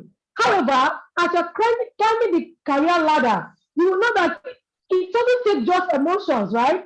You will know that you need to make decisions, you need to firm up things, you need to, take decisions, lead people. And then you know that emotions can be taken. So we are all humans at the end of the day, both male or female. We are all humans and we all go through things. And it's okay not to be okay. It's okay not to be okay. It's okay to shout if you need help. The last thing I'll talk about is the sexual harassment part. That's really the interesting part. And I know Dr. Toyin mentioned a thing or two about some postgraduates trying to just, think that she's just a female and all that. So in the workplace, and especially in the field locations, like I said, field locations, they're not usually as, prim and proper like you have in your office. They're just guys and ladies wearing coveralls and just turning valves all over the place. So sometimes all those ethics that you have in the office, right? It doesn't show up really well there. So here things like a guy calling a married woman, babe, alpha, that kind of a thing, babe, how you doing? All those sort of things. You just ask yourself, is it that this guy doesn't see the ring on my finger, or he thinks that I'm small? Especially if you're a female and you're a small size, you have a problem. They will just think you're an intern or somebody who just came and they think they can just. I wish they just, and this thing, it's about like maybe they're upbringing, maybe they don't know how to do better. I was on a weight loss journey at some point in time in my life, and I lost weight really significantly. And there were two reactions to that weight loss, but they were negative. One of them was, wow, you really lost weight, you did well. Oh, you look hot, and the other one that is the S word and all of that. Look at the married woman, hot and S. Wow. I said, okay, you meant for good, but probably that's not the right way to put it. And the second reaction was, wow, you really lost weight in the most important areas of your body. I hope your husband is not complaining. And I'm like, really? So my approach to that will be anticipate and look for the right kind of response to give to them. And when you're respond in such a way that it becomes a coaching opportunity for them. Don't respond in a way that it makes it look like you are the problem. Respond in a way that they know, they come to that awareness that they have the problem and they are the ones who have something to work on. So if you tell me, oh, my husband is not complaining about this, losing all the weight in the right places, I'll be like, all right, so the good part is that you're not my husband and you don't get to determine how I look. Now, what you have done with that coaching opportunity is that when next that guy sees another person in the workplace and is about to pass such a comment, he would remember that coaching and say, I think this is none of my business. Actually, I shouldn't really pass this kind of comment. So when it happens, anticipate it and then look for the right, responses that you can give to these people so that they can improve on the way they perceive life.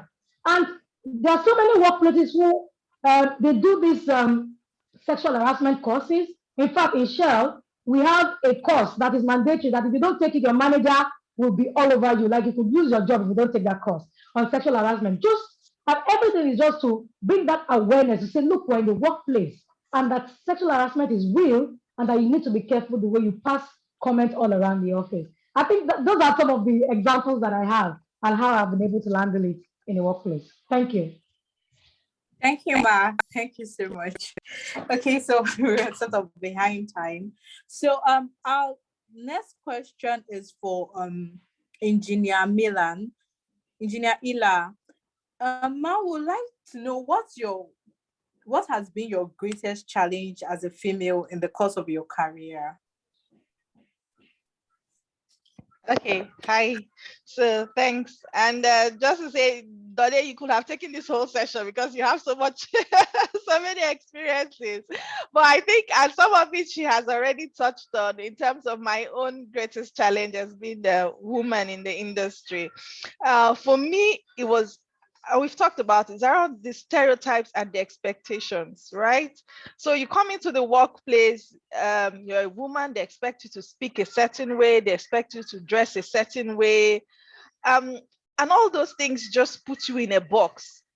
And for me, it was then being able to navigate out of that, because I mean, in the workplace, we're not in my home, or my boss or my colleagues are not my husbands that I have to kneel down to, or I have to talk quietly to, so that kind of thing is something that I have experienced as a challenge, and I've been able to, as for me, it's a thing of growth. As I've grown in my career, I've been able to speak up more. I've been able to express myself. Sorry, please hold on.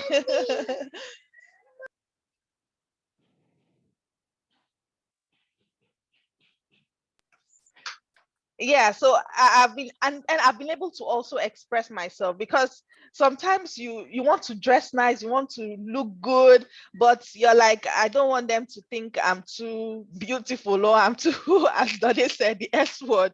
You don't want to come into the workplace looking a certain way, so you tone down yourself. But I mean, the workplace is about expressing yourself. Bring your full self. I saw that. Bring your full self to the workplace, because that's when you can be your best self. That's when you can contribute to the organization. So that is something that I've experienced as a challenge. I've experienced what Dode talks about, the comments. And you can even think, for us, we work in a multinational. So you can even see, for the fact that we can have those comments, you can imagine in some other companies where the orientation is not there, where the knowledge is not there, you can imagine what women go through. So I've also faced those comments. And in the past, I used to just smile and just wave it off. But now you have to begin to tell people, you have to confront it. You have to challenge those comments and say, no, I do not agree, or please do not address me in that way. So that's something. The other one is just being able to speak up. Okay, I've talked about speaking up. So, but these are the challenges, and Dode has mentioned it. It's also, so I also find that the experience, Dode shared her experience about you wanting to take on new challenges. Sometimes even when I was on when I came back from work after having my baby, sometimes they will want to work on, we're working on a project that required us to work over weekends, and they will tell me, you're a nursing mother, don't worry about it. But at the end of the day, my colleagues, people were in my team, had the opportunity to work on those projects, and that was giving them the opportunities that they needed to rise in their career. So sometimes they give you those kind of being lenient to you. It's not all of them that you take. It's not all of those those suggestions that you take. Sometimes you need to push yourself beyond the boundaries to be able to also make yourself relevant in your career and in the organization. So that's where I'll stop. Thank you. Okay, thank you so much. Thank you so much for that, Engineer Ila. The next question is for Engineer George. So I would like to know, what are some workplace policies or practices that companies should take action on to support women and accelerate progress in closing the gender gap in the workplace?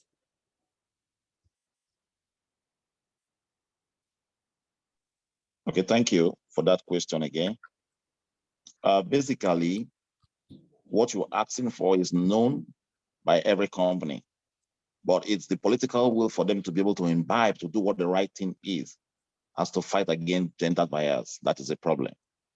So I will say that the political will to do that is not actually there. First of all, we need to ensure, everybody here has even talked about it, what you just asked. But companies need to know. And that's why I'm so much in love with the keynote presenter on what she said. Everybody needs to know that there is this gender bias in every facet of life, and everybody is biased in one way or the other. I have seen a lady or a guy or somebody telling the other person, you are biased. So now today we know that being biased is not as if it's a fault. We're all biased. But what bias are you?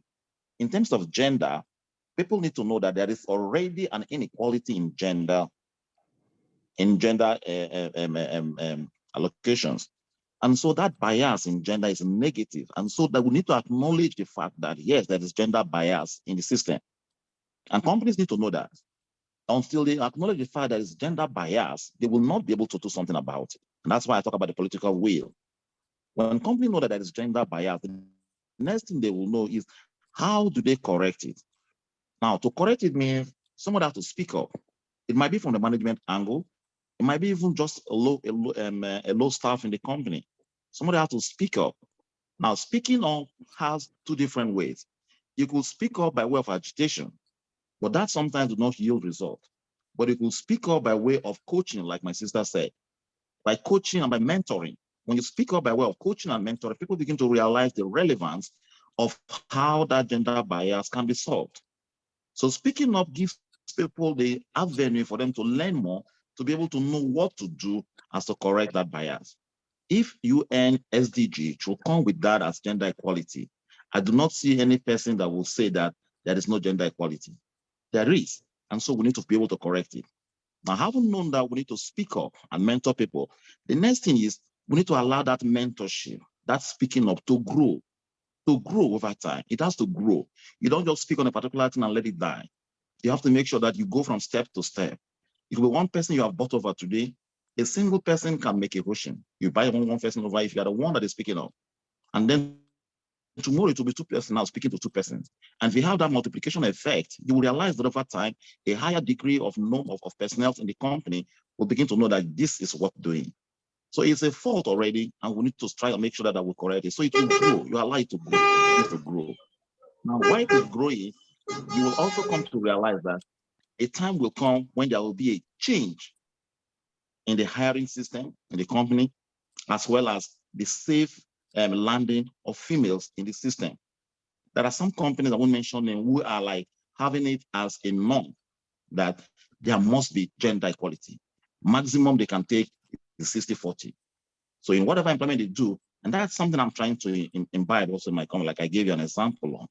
But like I said, if we want to do that, we need to be able to see the persons that want to take up those positions. My sister talked about the skills, and she talked about communication. So when you communicate and you speak out, it helps. When you're now being confident of yourself and ensuring that you know what you're doing, because you've gone to the school, it helps. And then the company will see that, oh, that woman, she's something else, you can't just cross her. There are some women you don't cross. Even though some people just feel that they are feeble. So whenever it comes, they just chicken away. But that's some women you can't cross. I'll tell you a story. I have a friend, she's a captain in the army. She's very smallish. If you see her, you will think she's 18 years old, but she's about 29 now. This lady commands power. If I tell you this lady commands power, it is through her I was able to see the two vice presidents of this country. It is through her I have met lieutenant generals. She commands power. She's been called to come and take ministerial positions, and she says she doesn't want. And this lady is smallish. So there are women you don't cross. You dare not talk anything that's to bring down a woman beside her. She will crush you. So when I'm talking to her, I'm very careful because she doesn't care where I am. She will crush me. So that's how you can be. You need to build up yourself and ensure that, yes, that you cannot be downplayed. And when you do that, the company do not have a choice to be able to bring you up. In my former company in RG, there is a lady we call Amazon. This lady, she was because of her activities in the union and in her activities of speaking out, the management hate her. They don't give her promotion. They kept her there for ages, for months, for years. But she keeps speaking up and speaking up, speaking up. And suddenly, management came and gave her triple promotion. Triple. It looks like she got everything she has lost. Even though she got married later and left the company, but her name never ceased to be mentioned anytime people are talking about women. So we can be that. You have to speak up and ensure that you get this. And lastly, for me to say, one of the speakers talked about how she felt biased. She introduced self-biasness to herself. And I want to plead with you. Do not consider yourself inferior at all. Do not. In whatever circumstances you find yourself as a lady, stand out and ensure that you're able to defend that which you have learned. When you begin to find yourself inferior, you are already asking people to look at you as inferior. But when you stand out to tell people that, look, this is not correct, this is where it's supposed to be, and you tell them with reasons that are cogent, people will listen to you and you'll be able to make impacts, not only for yourself and also for the other female genders that you have. Don't forget what is happening now in Nigeria. Presently, the Nigerian women are blocking the National Assembly family days now, several days. Why? They say they want 5:5. They don't want 3/5. And anytime I look at that news, I keep laughing. I say, wow, will these people succeed? Will these people succeed? Won't they get tired? Well, what happened at the long run? A time came, the National Assembly had come to address them and said, look, give us 1 week, we will address this matter. We'll address this matter. That is consistency. That is ensuring that you know what you're fighting for. And come to think of it, there are smaller countries who have gotten this 5/5 before now. So why is it difficult for them to have 5/5? If other countries can have it that are smaller than us. So women have to be consistent, they have to speak up, and they have to make sure that they mentor as much as possible to make sure that there is growth in this gender equality. Thank you. Thank you so much, sir. Thank you so much, sir. Okay, so the last question is for Ihuaku. Seeing that we've talked, especially Dr. George has mentioned his own issue in terms of recruiting in his company. So I want to know, in the energy industry, we know that the ratio of female to males after recruitment is unbalanced in terms of application. We have more males applying. What are the remedies to this problem so that we can have like a fair ratio of balance in the application? So the remedy, or before I answer, I'll say thank you. That's a very good question. And this is something that a lot of companies are also battling with, because it means that they're not able to meet their gender diversity goals as well.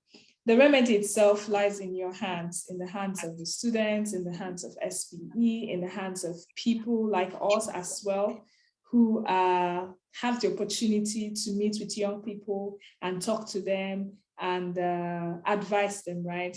I know that I think it was Dr. Toyin was sharing that when she was in undergraduate, they were asking her, what are you doing, right?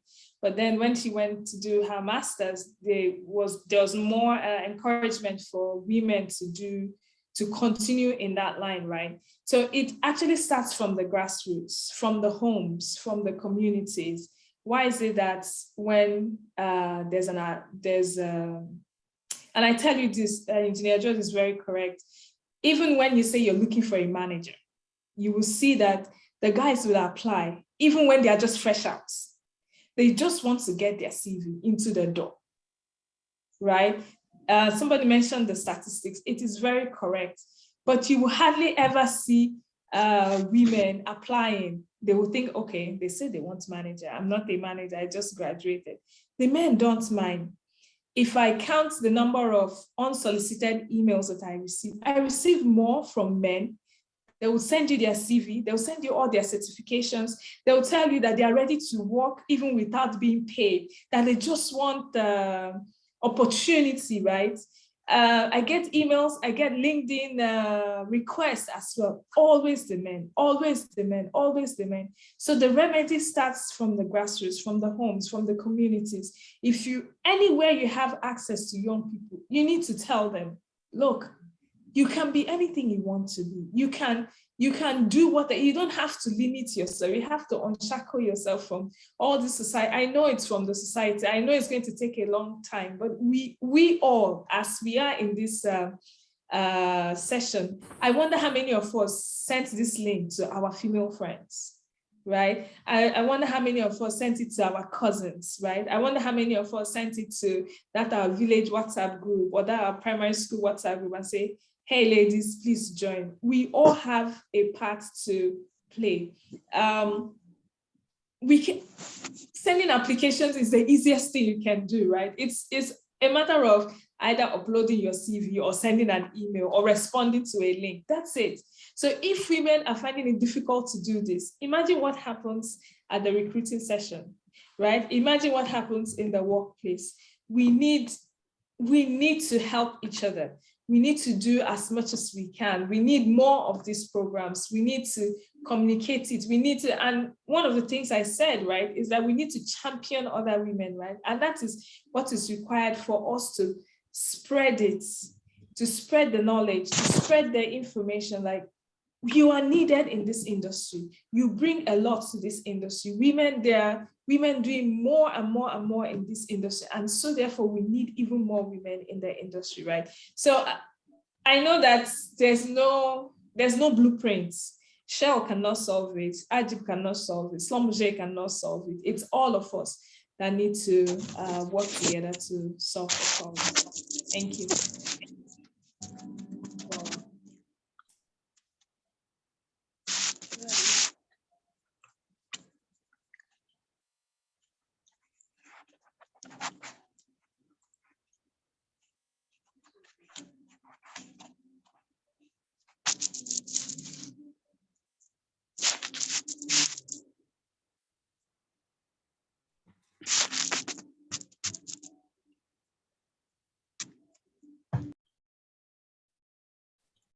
Thank you, Ma, for that wonderful response. I really enjoyed the session. I learned a lot. It was really amazing.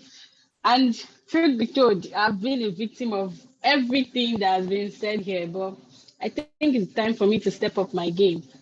So it's time for questions from the audience, the participants. If you have any question, you can unmute yourself and ask your questions. Question time.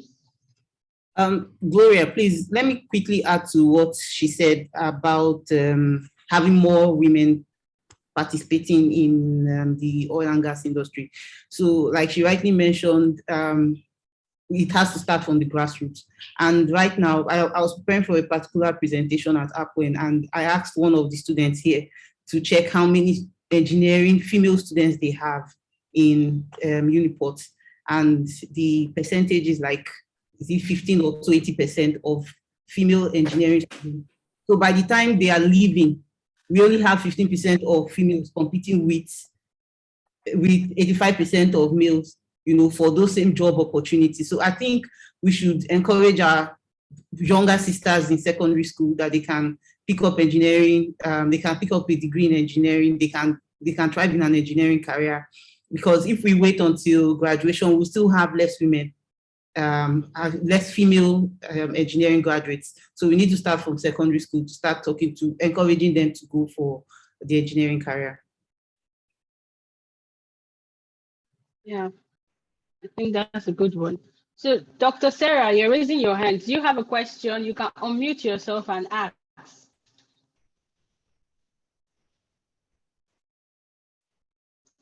Dr. Sarah Mwine, you can ask your question now.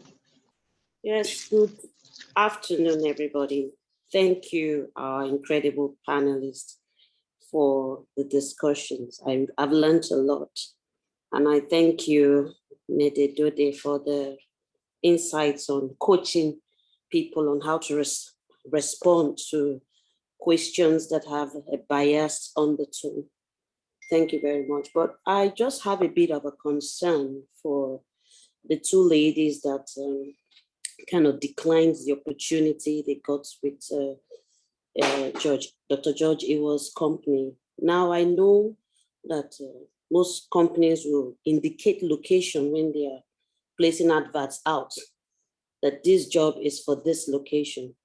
And so I'm sure the ladies are not ignorant of where they should be working. And if they've applied and have gone through everything and probably declining, even after look at the effort he made, to make sure they got those opportunities, and they still declined. Initially, I was thinking, is it about competence? Is it about fear? Because it's serious. We talk about these things all the time. Women are not getting enough opportunity. Now somebody is even going overboard, doing above and beyond just to make sure he engages the female gender in the workplace. And yet they're not taking it. I personally, if possible, we want to know what the issues are so that we can discuss these things in future panels and help our girls, to overcome whatever it is that could make them shy away from such fantastic opportunity when the unemployment rate is so high. So that is actually, for me, that's a big concern that I would like us to research into and prefer solutions to. So Thank you very much for the opportunity to ask this question. Thank you.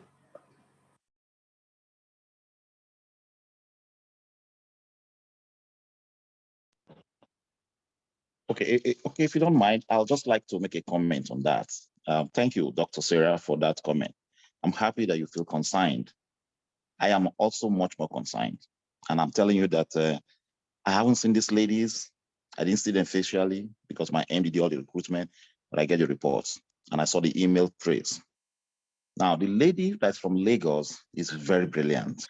Her PowerPoint presentation was excellent, and I was very eager to meet her. And she was the one that made me, told my MD, let's give them accommodation, 2 of them, so that they can come down. One's from Warri. And that lady from Lagos actually negotiated our salary. Now, we had a salary range. She said, no, she can't take that. She negotiated her salary to her satisfaction. So I was not seeing any reason why she shouldn't come, even after we offered her an accommodation for 1 year. It was much later I heard, not from the graveyard wine, from some kind of rumors, I don't know if it is true, that she's skeptical, she's a bit worried, living a relationship that was domiciled in Lagos. So she had a relationship that she loved so much, she doesn't want to leave the relationship. That was the question, that was what I heard. And I don't know whether it's true, so don't quote me. But I looked at it, relationship, career, she's not married. It's not as if she's engaged, they've not been engaged. So I really cannot put it. As a lady, maybe you will have a better question, a better way of putting it. Now, the other one came, worked with us for about 10 days or so. And she said we should pay her the accommodation, even though she wants to stay with her family. And then left us within 10 days. So does it mean if we had paid her the accommodation, she would have gone with it? How do we have recovered it back? Even though we agreed that we're going to pay your accommodations monthly as you will pay your salary. And I heard that she got another job. The job she got, come to think of it from what I heard, it's of the same class with mine. Mine was much better than hers, if you look at it in the full perspective. So the ladies needed to know that there is a lot some persons are doing to try and make them stand out. And they should appreciate it and come out to take those opportunities and shine. But it's not coming. So I will appreciate, like you said, for the ladies forum to look at it. What is the problem? What is really the problem that can be solved so that things like this will not fly past? Thank you for that. I don't know. There's another hand that is being raised. There's one guy that Sorry, sent let me. me quickly say something. Ladies on the panel, this is very worrisome. And it's not like her bride price has been paid. And it's not like she has another job. We need to talk to our girls. We just need to do something about this. I don't know. We just have to do something. Dr. Sarah, maybe so. Yes. So for me, I think it's the essence of why we have these sessions.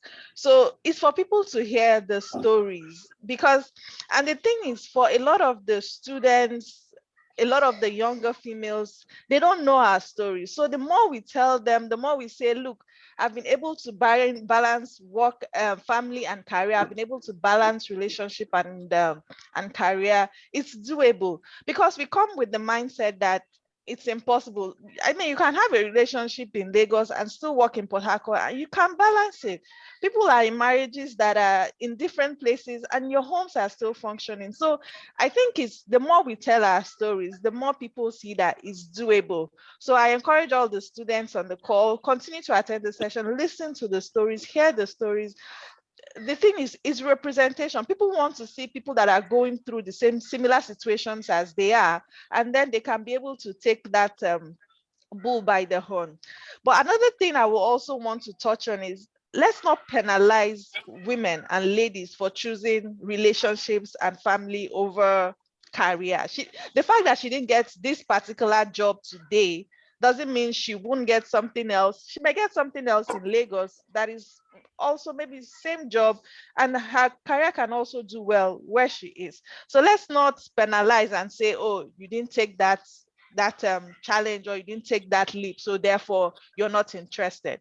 It's possible that she has weighed her options and she feels that for her own situation, it wouldn't work having her in 2 different locations. So she wants the career, but she'd rather have the career where she is. So let's not penalize women for that. So that's what I'll say. Thank you, Ella, for speaking for women. I appreciate that. Thank you so much. So we have some hands up. Bilal, I would Simeon, please can you unmute Bilal? We have 3 hands up, so he can ask this question. He can't speak now.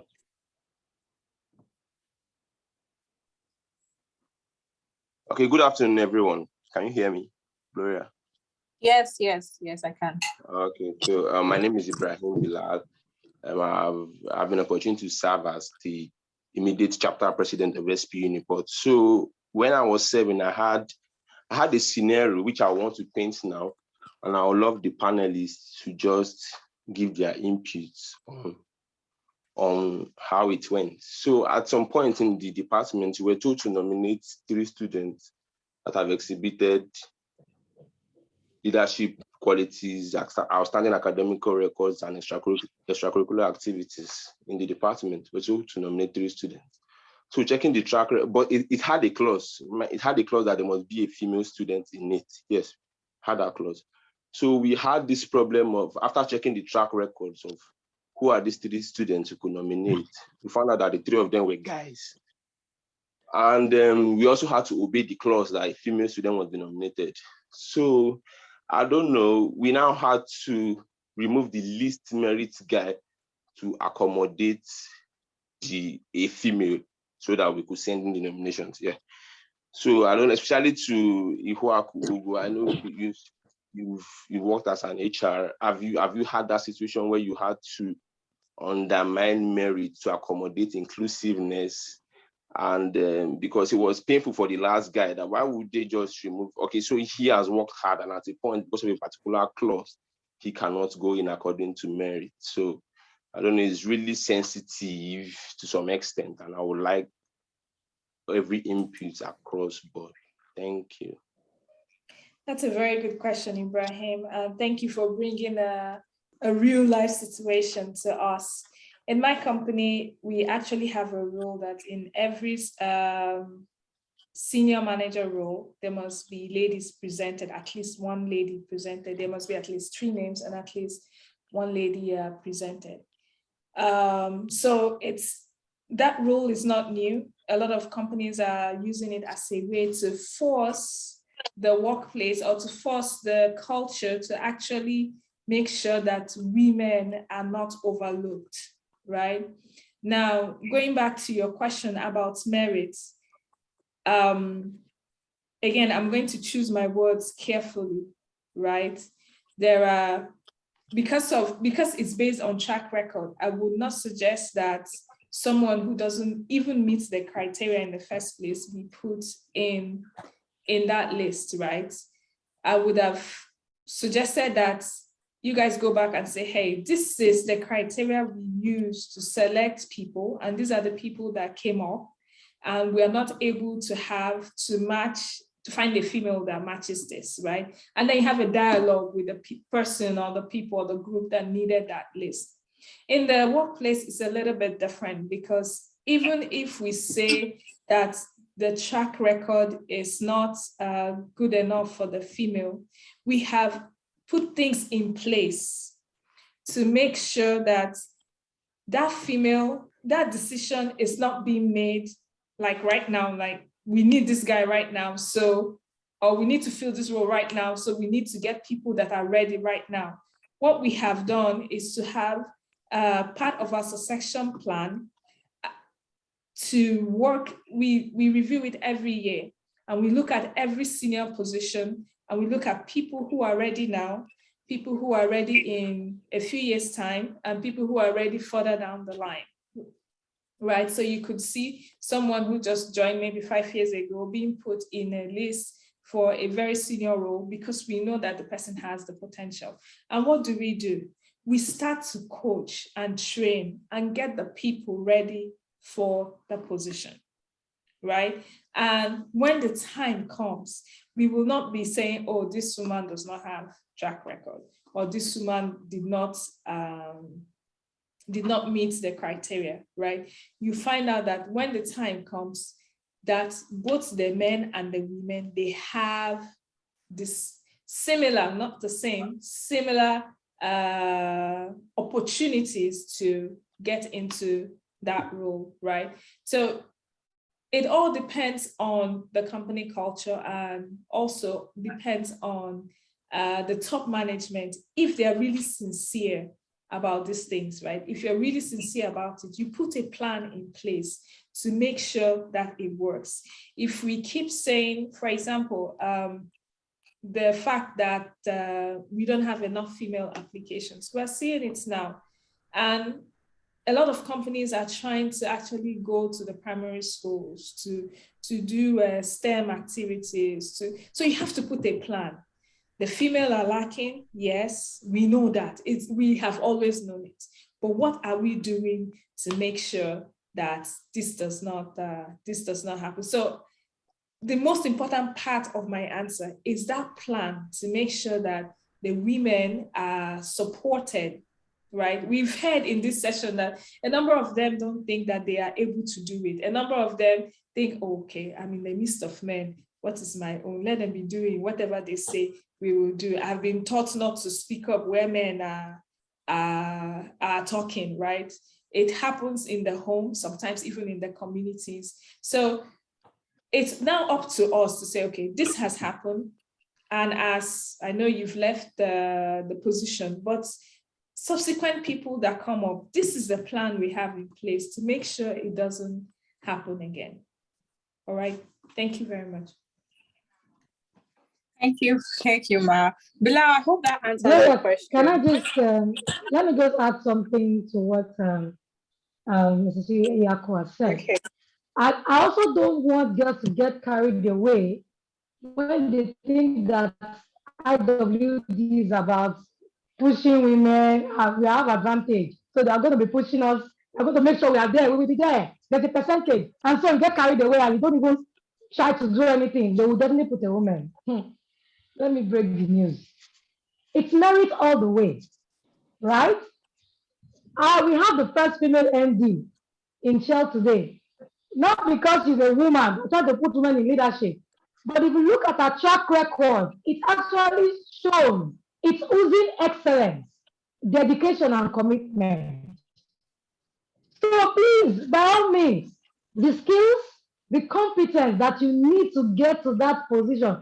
We're not talking about the lazy women. We're talking about the ones who have done the job, but we're not given the opportunity. Not the lazy ones. The lazy ones will remain there as long as possible. The men will keep going and keep leaving them behind. But for you who is listening to me today, make sure that you get your skills right, your skill set, your competence. Don't get a job because you're a woman. In fact, if I get any job and they say you got it because they were looking for women, I'll be so sad. I don't think I'll perform well on that job because I'll just say, you know what, it wasn't merit, right? But if you tell me you got the job because at the interview you stood out and your CV was excellent, then it will give me that strength to do the job. So please don't get carried away by diversity and inclusiveness and you think women have advantage now. You have to put in the work. Thank you.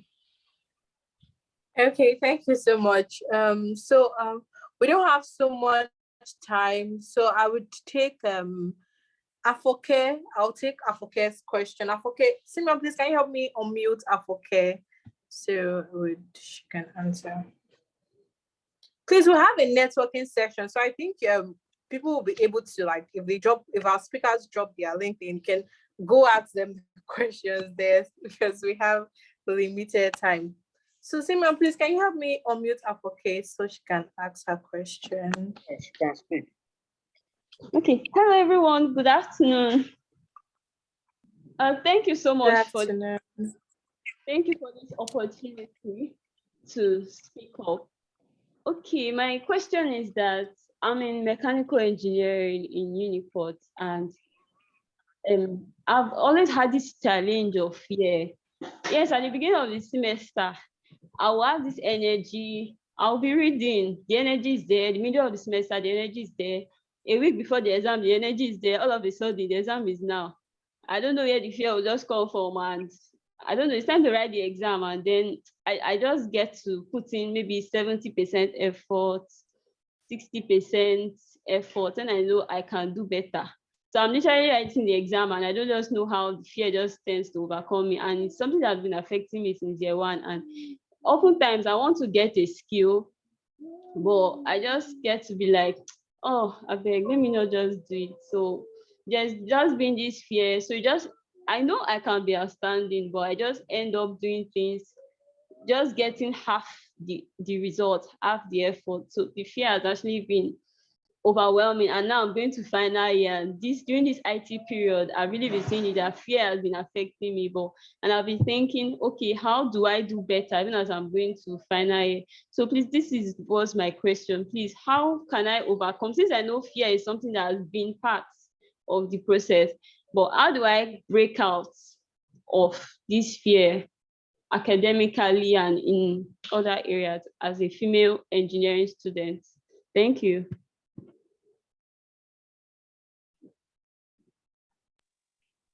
Okay, I will just answer you. Okay. My only appeal to you in that kind of scenario is that you need a mentor. You need someone to give you good coaching. I don't know if you have a role model. If you have a role model whom you can approach, that's a very good starting point. But you need a mentor that you're also comfortable with. Somebody needs to tell you that this thing you are experiencing is part of life, but you need to have outgrown it. If you started with it from year one, and now it's 5 years, you're still having it, then you need to have a mentor. Besides, you need to also learn to interact with people, get into social community like this. Be a speaking person, because everybody has stage fright. Everybody has fear when they're called upon, when something else is approaching them. But when you have someone mentoring you and giving you the confidence you desire, you will outgrow the fear. And of course, your role model that you will be looking up to will have also outgrown the fear. So don't be scared. Everything you desire, you can get. Just stand up for it. Look for somebody to talk to you. If you're in a presentation and you're getting scared, like they used to say, if you're doing a presentation to professors, look on top of their heads. Don't look on their faces. That's another way of doing it. But don't allow fear engulf you. If you can get 100%, make sure you get it. Fear shouldn't be a stopping for you, please. Thank you. Somebody else can contribute.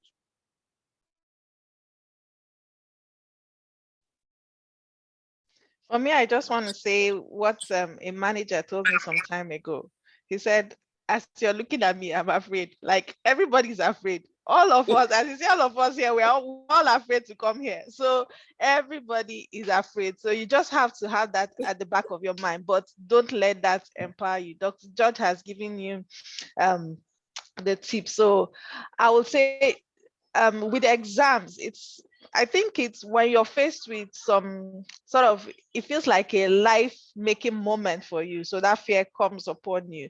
But what you need to do is then to reduce the power in those moments. So if you have exams, you want to, before the exam, just practice what you know on that course. Just talk about it, laugh about it, just practice it in a very free and loose environment, so that when you're there, it's not like all the pressure at the time. It's just an exam. I mean, we're all going to write so many exams. The exams are not going to end. Even after year 4, you finish, probably you want to do your master's, another set of exams are going. So it's always going to be there. So just take that power off those moments and just free yourself. We are all afraid. That's what I would say. When a manager, and this was like a top manager, and when he was telling me, I was like, if you're afraid, then what's the hope for me? But we are all afraid. So just have that at the back of your mind.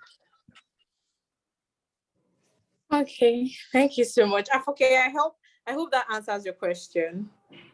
Yes, thank you very much. Okay, so I'm sorry we can't take all the questions because we have like some other things that we planned to. So sorry, Gloria. May I plead on behalf of Samuel Ogidi? He had already put his question a long time on the chat, and his hand has been up. And I think his question is very important for everybody in this session. So if you could allow Engineer George to just respond maybe in 1 minute, please.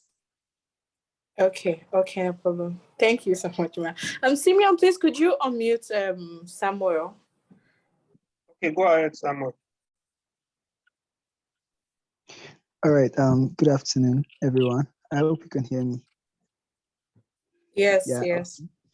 Thank you very much, Ma'am Ihaku, for the privilege. Thank you, Dr. George, Dr. Sarah, and thank you everyone for this wonderful time. Okay, my question, I have to go straight to the point. My question, I'd already dropped it on the chat box. We're seeing the breaking bias, everything, the whole push for women now coming up in the industry. Sometimes it gets some guys a little bit scared. Let me just be personal now on my own part. I want to ask now, for we the guys, there still hope? Is there any kind of hope for us?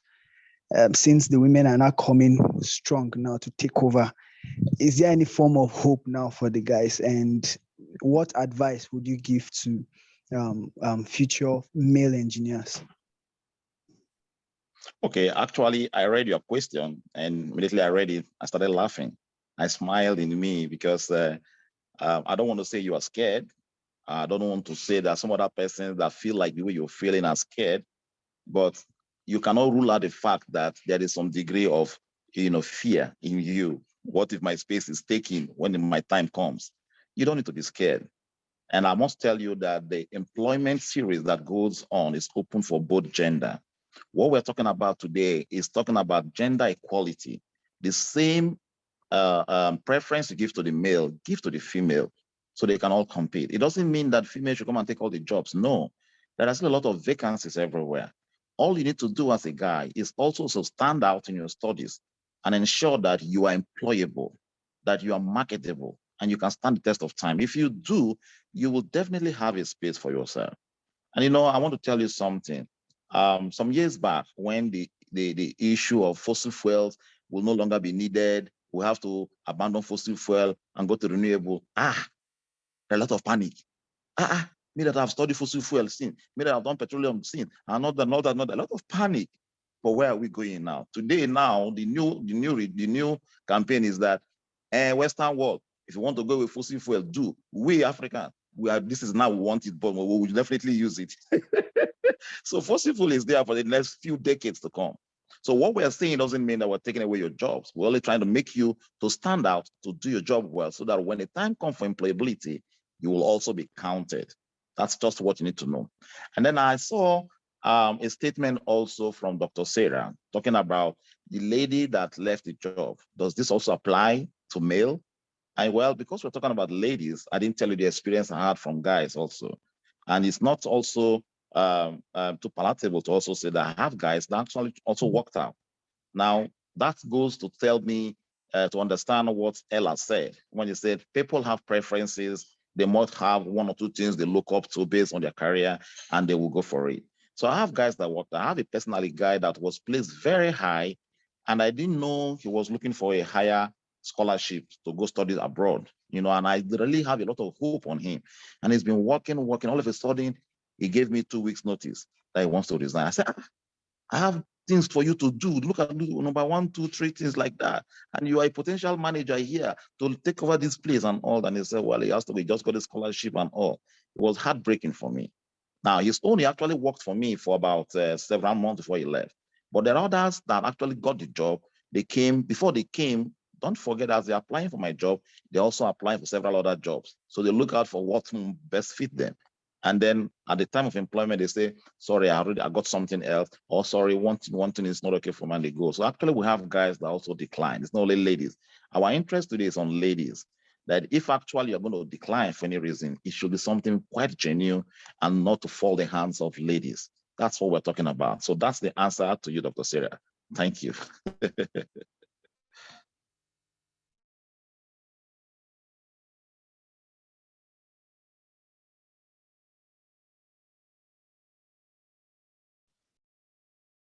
Gloria, you're muted if you're speaking. Oh, sorry.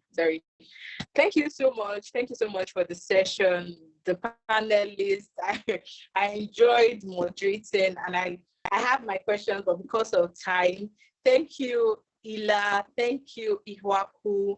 Thank you, Mededode. Mike, I got it right? We had a little argument that I wasn't going to get it right, and I forgot to play the LinkedIn video. Thank you so much, George Iwo. Thank you, Dr. Tony. I love this section. I'm actually very happy. Okay, so we don't know if you guys mind to drop your social media handles, because we have so many questions. We have questions in the chat box. Some people's hands are up, but we don't have time. And as we talked about mentorship, students would like to, have mentors. I'm sure some people already have people that they want to have conversations that they want to ask after this. So please, if you don't mind, could you just drop any social media handle that is convenient for you? Just drop the link on the chat box. Thank you so much.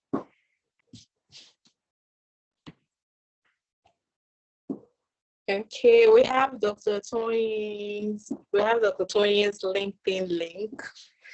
Thank you so much. I loved your citation. It's actually quite long, and I'm like, how have you been able to achieve so much? Because I know you're in person, and I know you're actually young. So it was really like a lot. Thank you. Okay, we have Ihwaku, we have Dr. Sarah, we have Mededude. I think the two people left is Engineer George and Hila.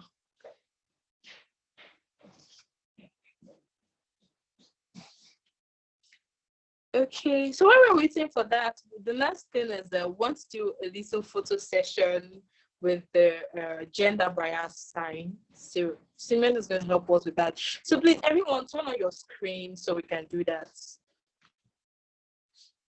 Just turn on your screen, and then Simeon, can you hear me? I can hear you. Yes. Okay. So you take us for this session, for the photo session.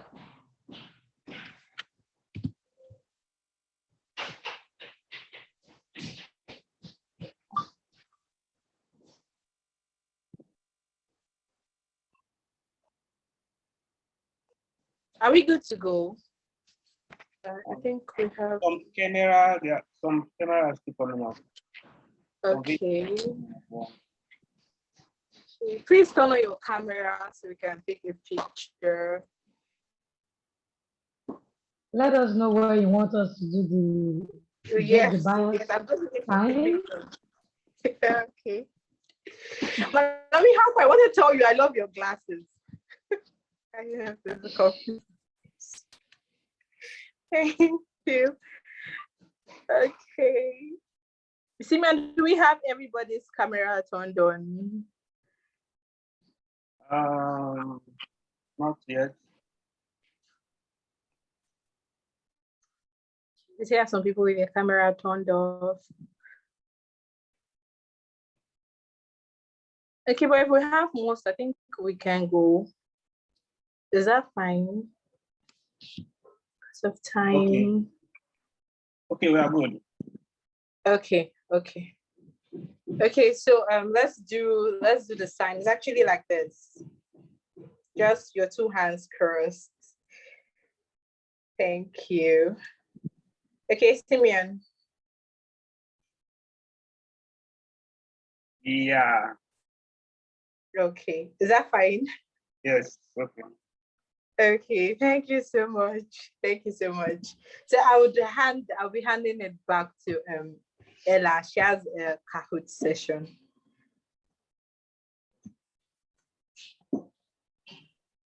Thank you. Ella, you here? Thank you to this. Yeah, I'm here. Thank you to the speakers. I really enjoyed the session. Well, give me a minute for me to set the games. Okay. Hold on. So I think everybody, if you want to participate in the game, you have to check kahoot.com, right, Ella?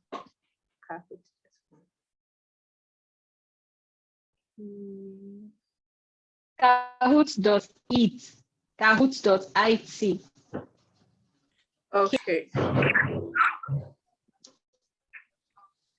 Ella, please type it in the chat box so people Hold on, can. let me get it. Okay. All right, that'll be fine.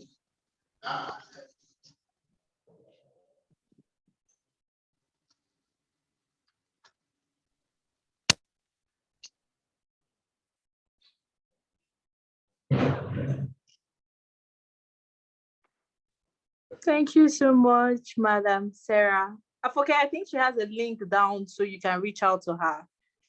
If you're still on call. Okay, let me share my screen now. Okay, before you continue, can I just say something quickly? Okay. All right. So good afternoon, everyone. I'm Joseph Sigwe, the president of SPE University of Port Harcourt. Okay, so our speakers may have to leave us now. So before they go, because I don't think to be right for them. It's okay if they can stay, but I know some of them may want to go to attend other stuff. So I just want to generally thank everyone for being here, for staying till this time. I know it's over 2 hours, almost 3 hours now we've been here. To our keynote speakers, to our panelists who were on top of it and gave us value-packed sessions. We want to sincerely appreciate you. We want to thank the SPE UNIPORT team who have actually had sleepless nights because of this program. Indeed, your efforts are not in vain. So we want to thank you so much for all the mails and messages you've been sending to follow up on everything. We thank our participants who have been very active and who have stayed this time. We are very grateful. And then I hope you also enjoyed the game. We also want to say that in SPE UNIPORT, we have resolved to break the bias. Actually, we've inculcated that in our leadership structure, in our teams.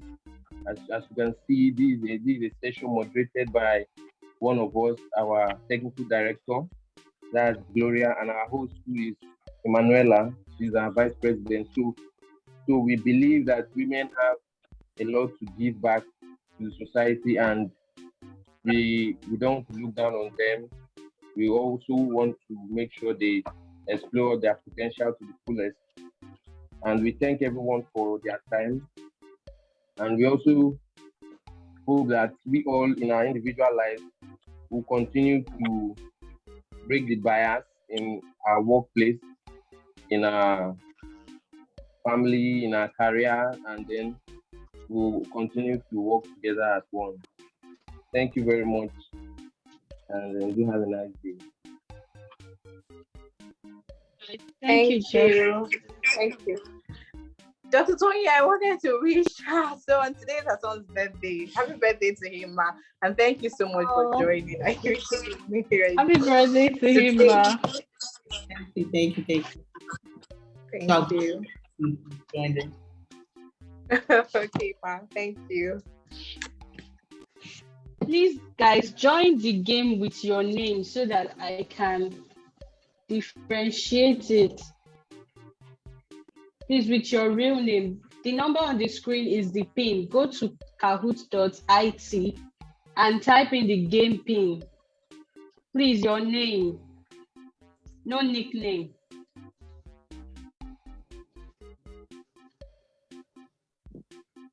No nicknames, please. Your name. Okay, so Ella, did you drop the link on the chat box? Yes, I did.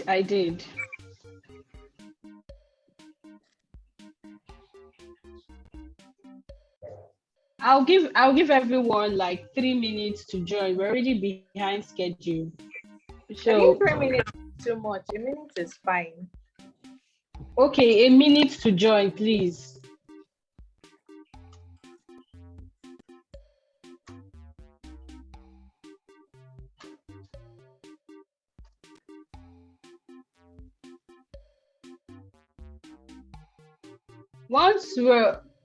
I think we're good to go. Since we're up to 5 in the game. I'm okay, fine. I'm starting the game now. Are we at the count of 3? 3, 2, 1. I'm starting.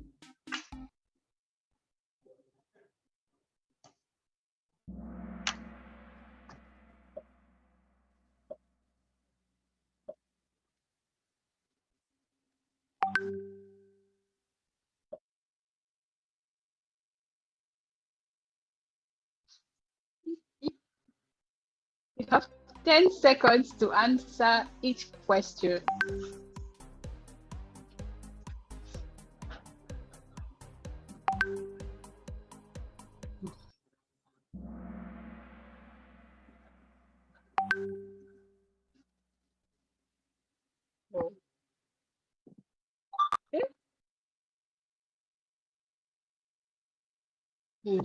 Interesting.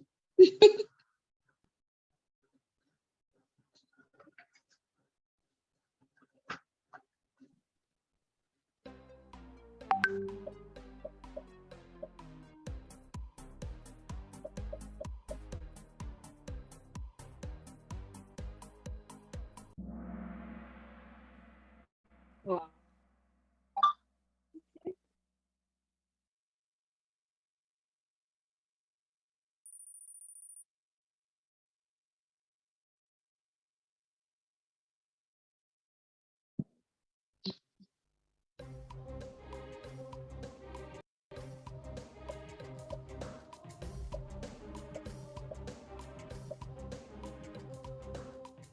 Oh, that's interesting.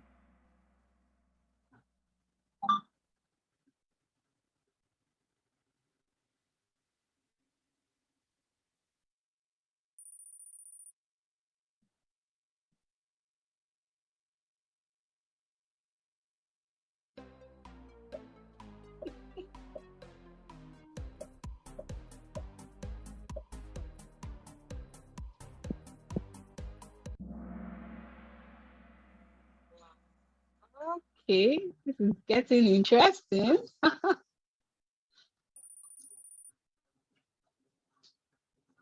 Wow. Okay.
Mhm. Oh, interesting.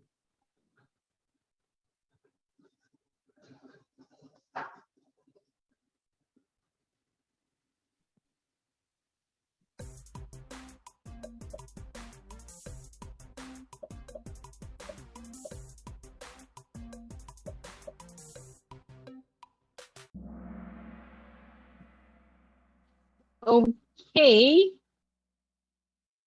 that's the end of the game. Let me see my winners.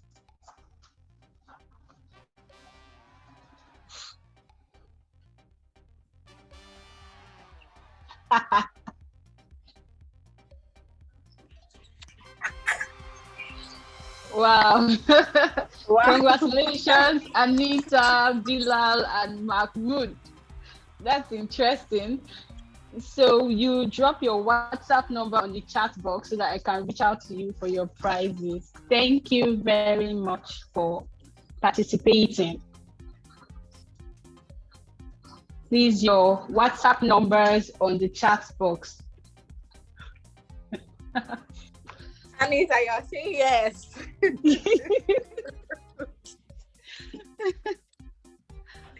Okay.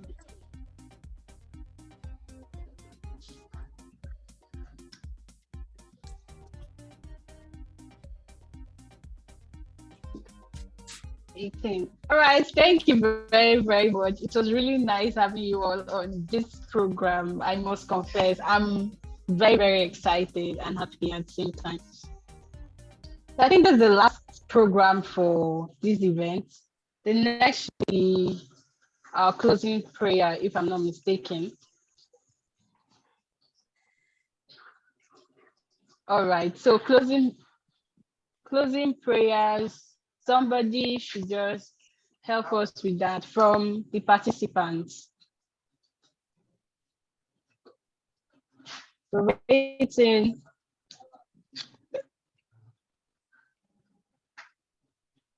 Somebody from the participants should give us a closing prayer.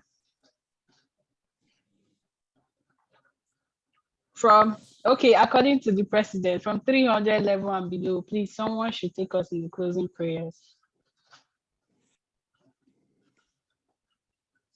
Unmute yourself and pray. Don't be shy.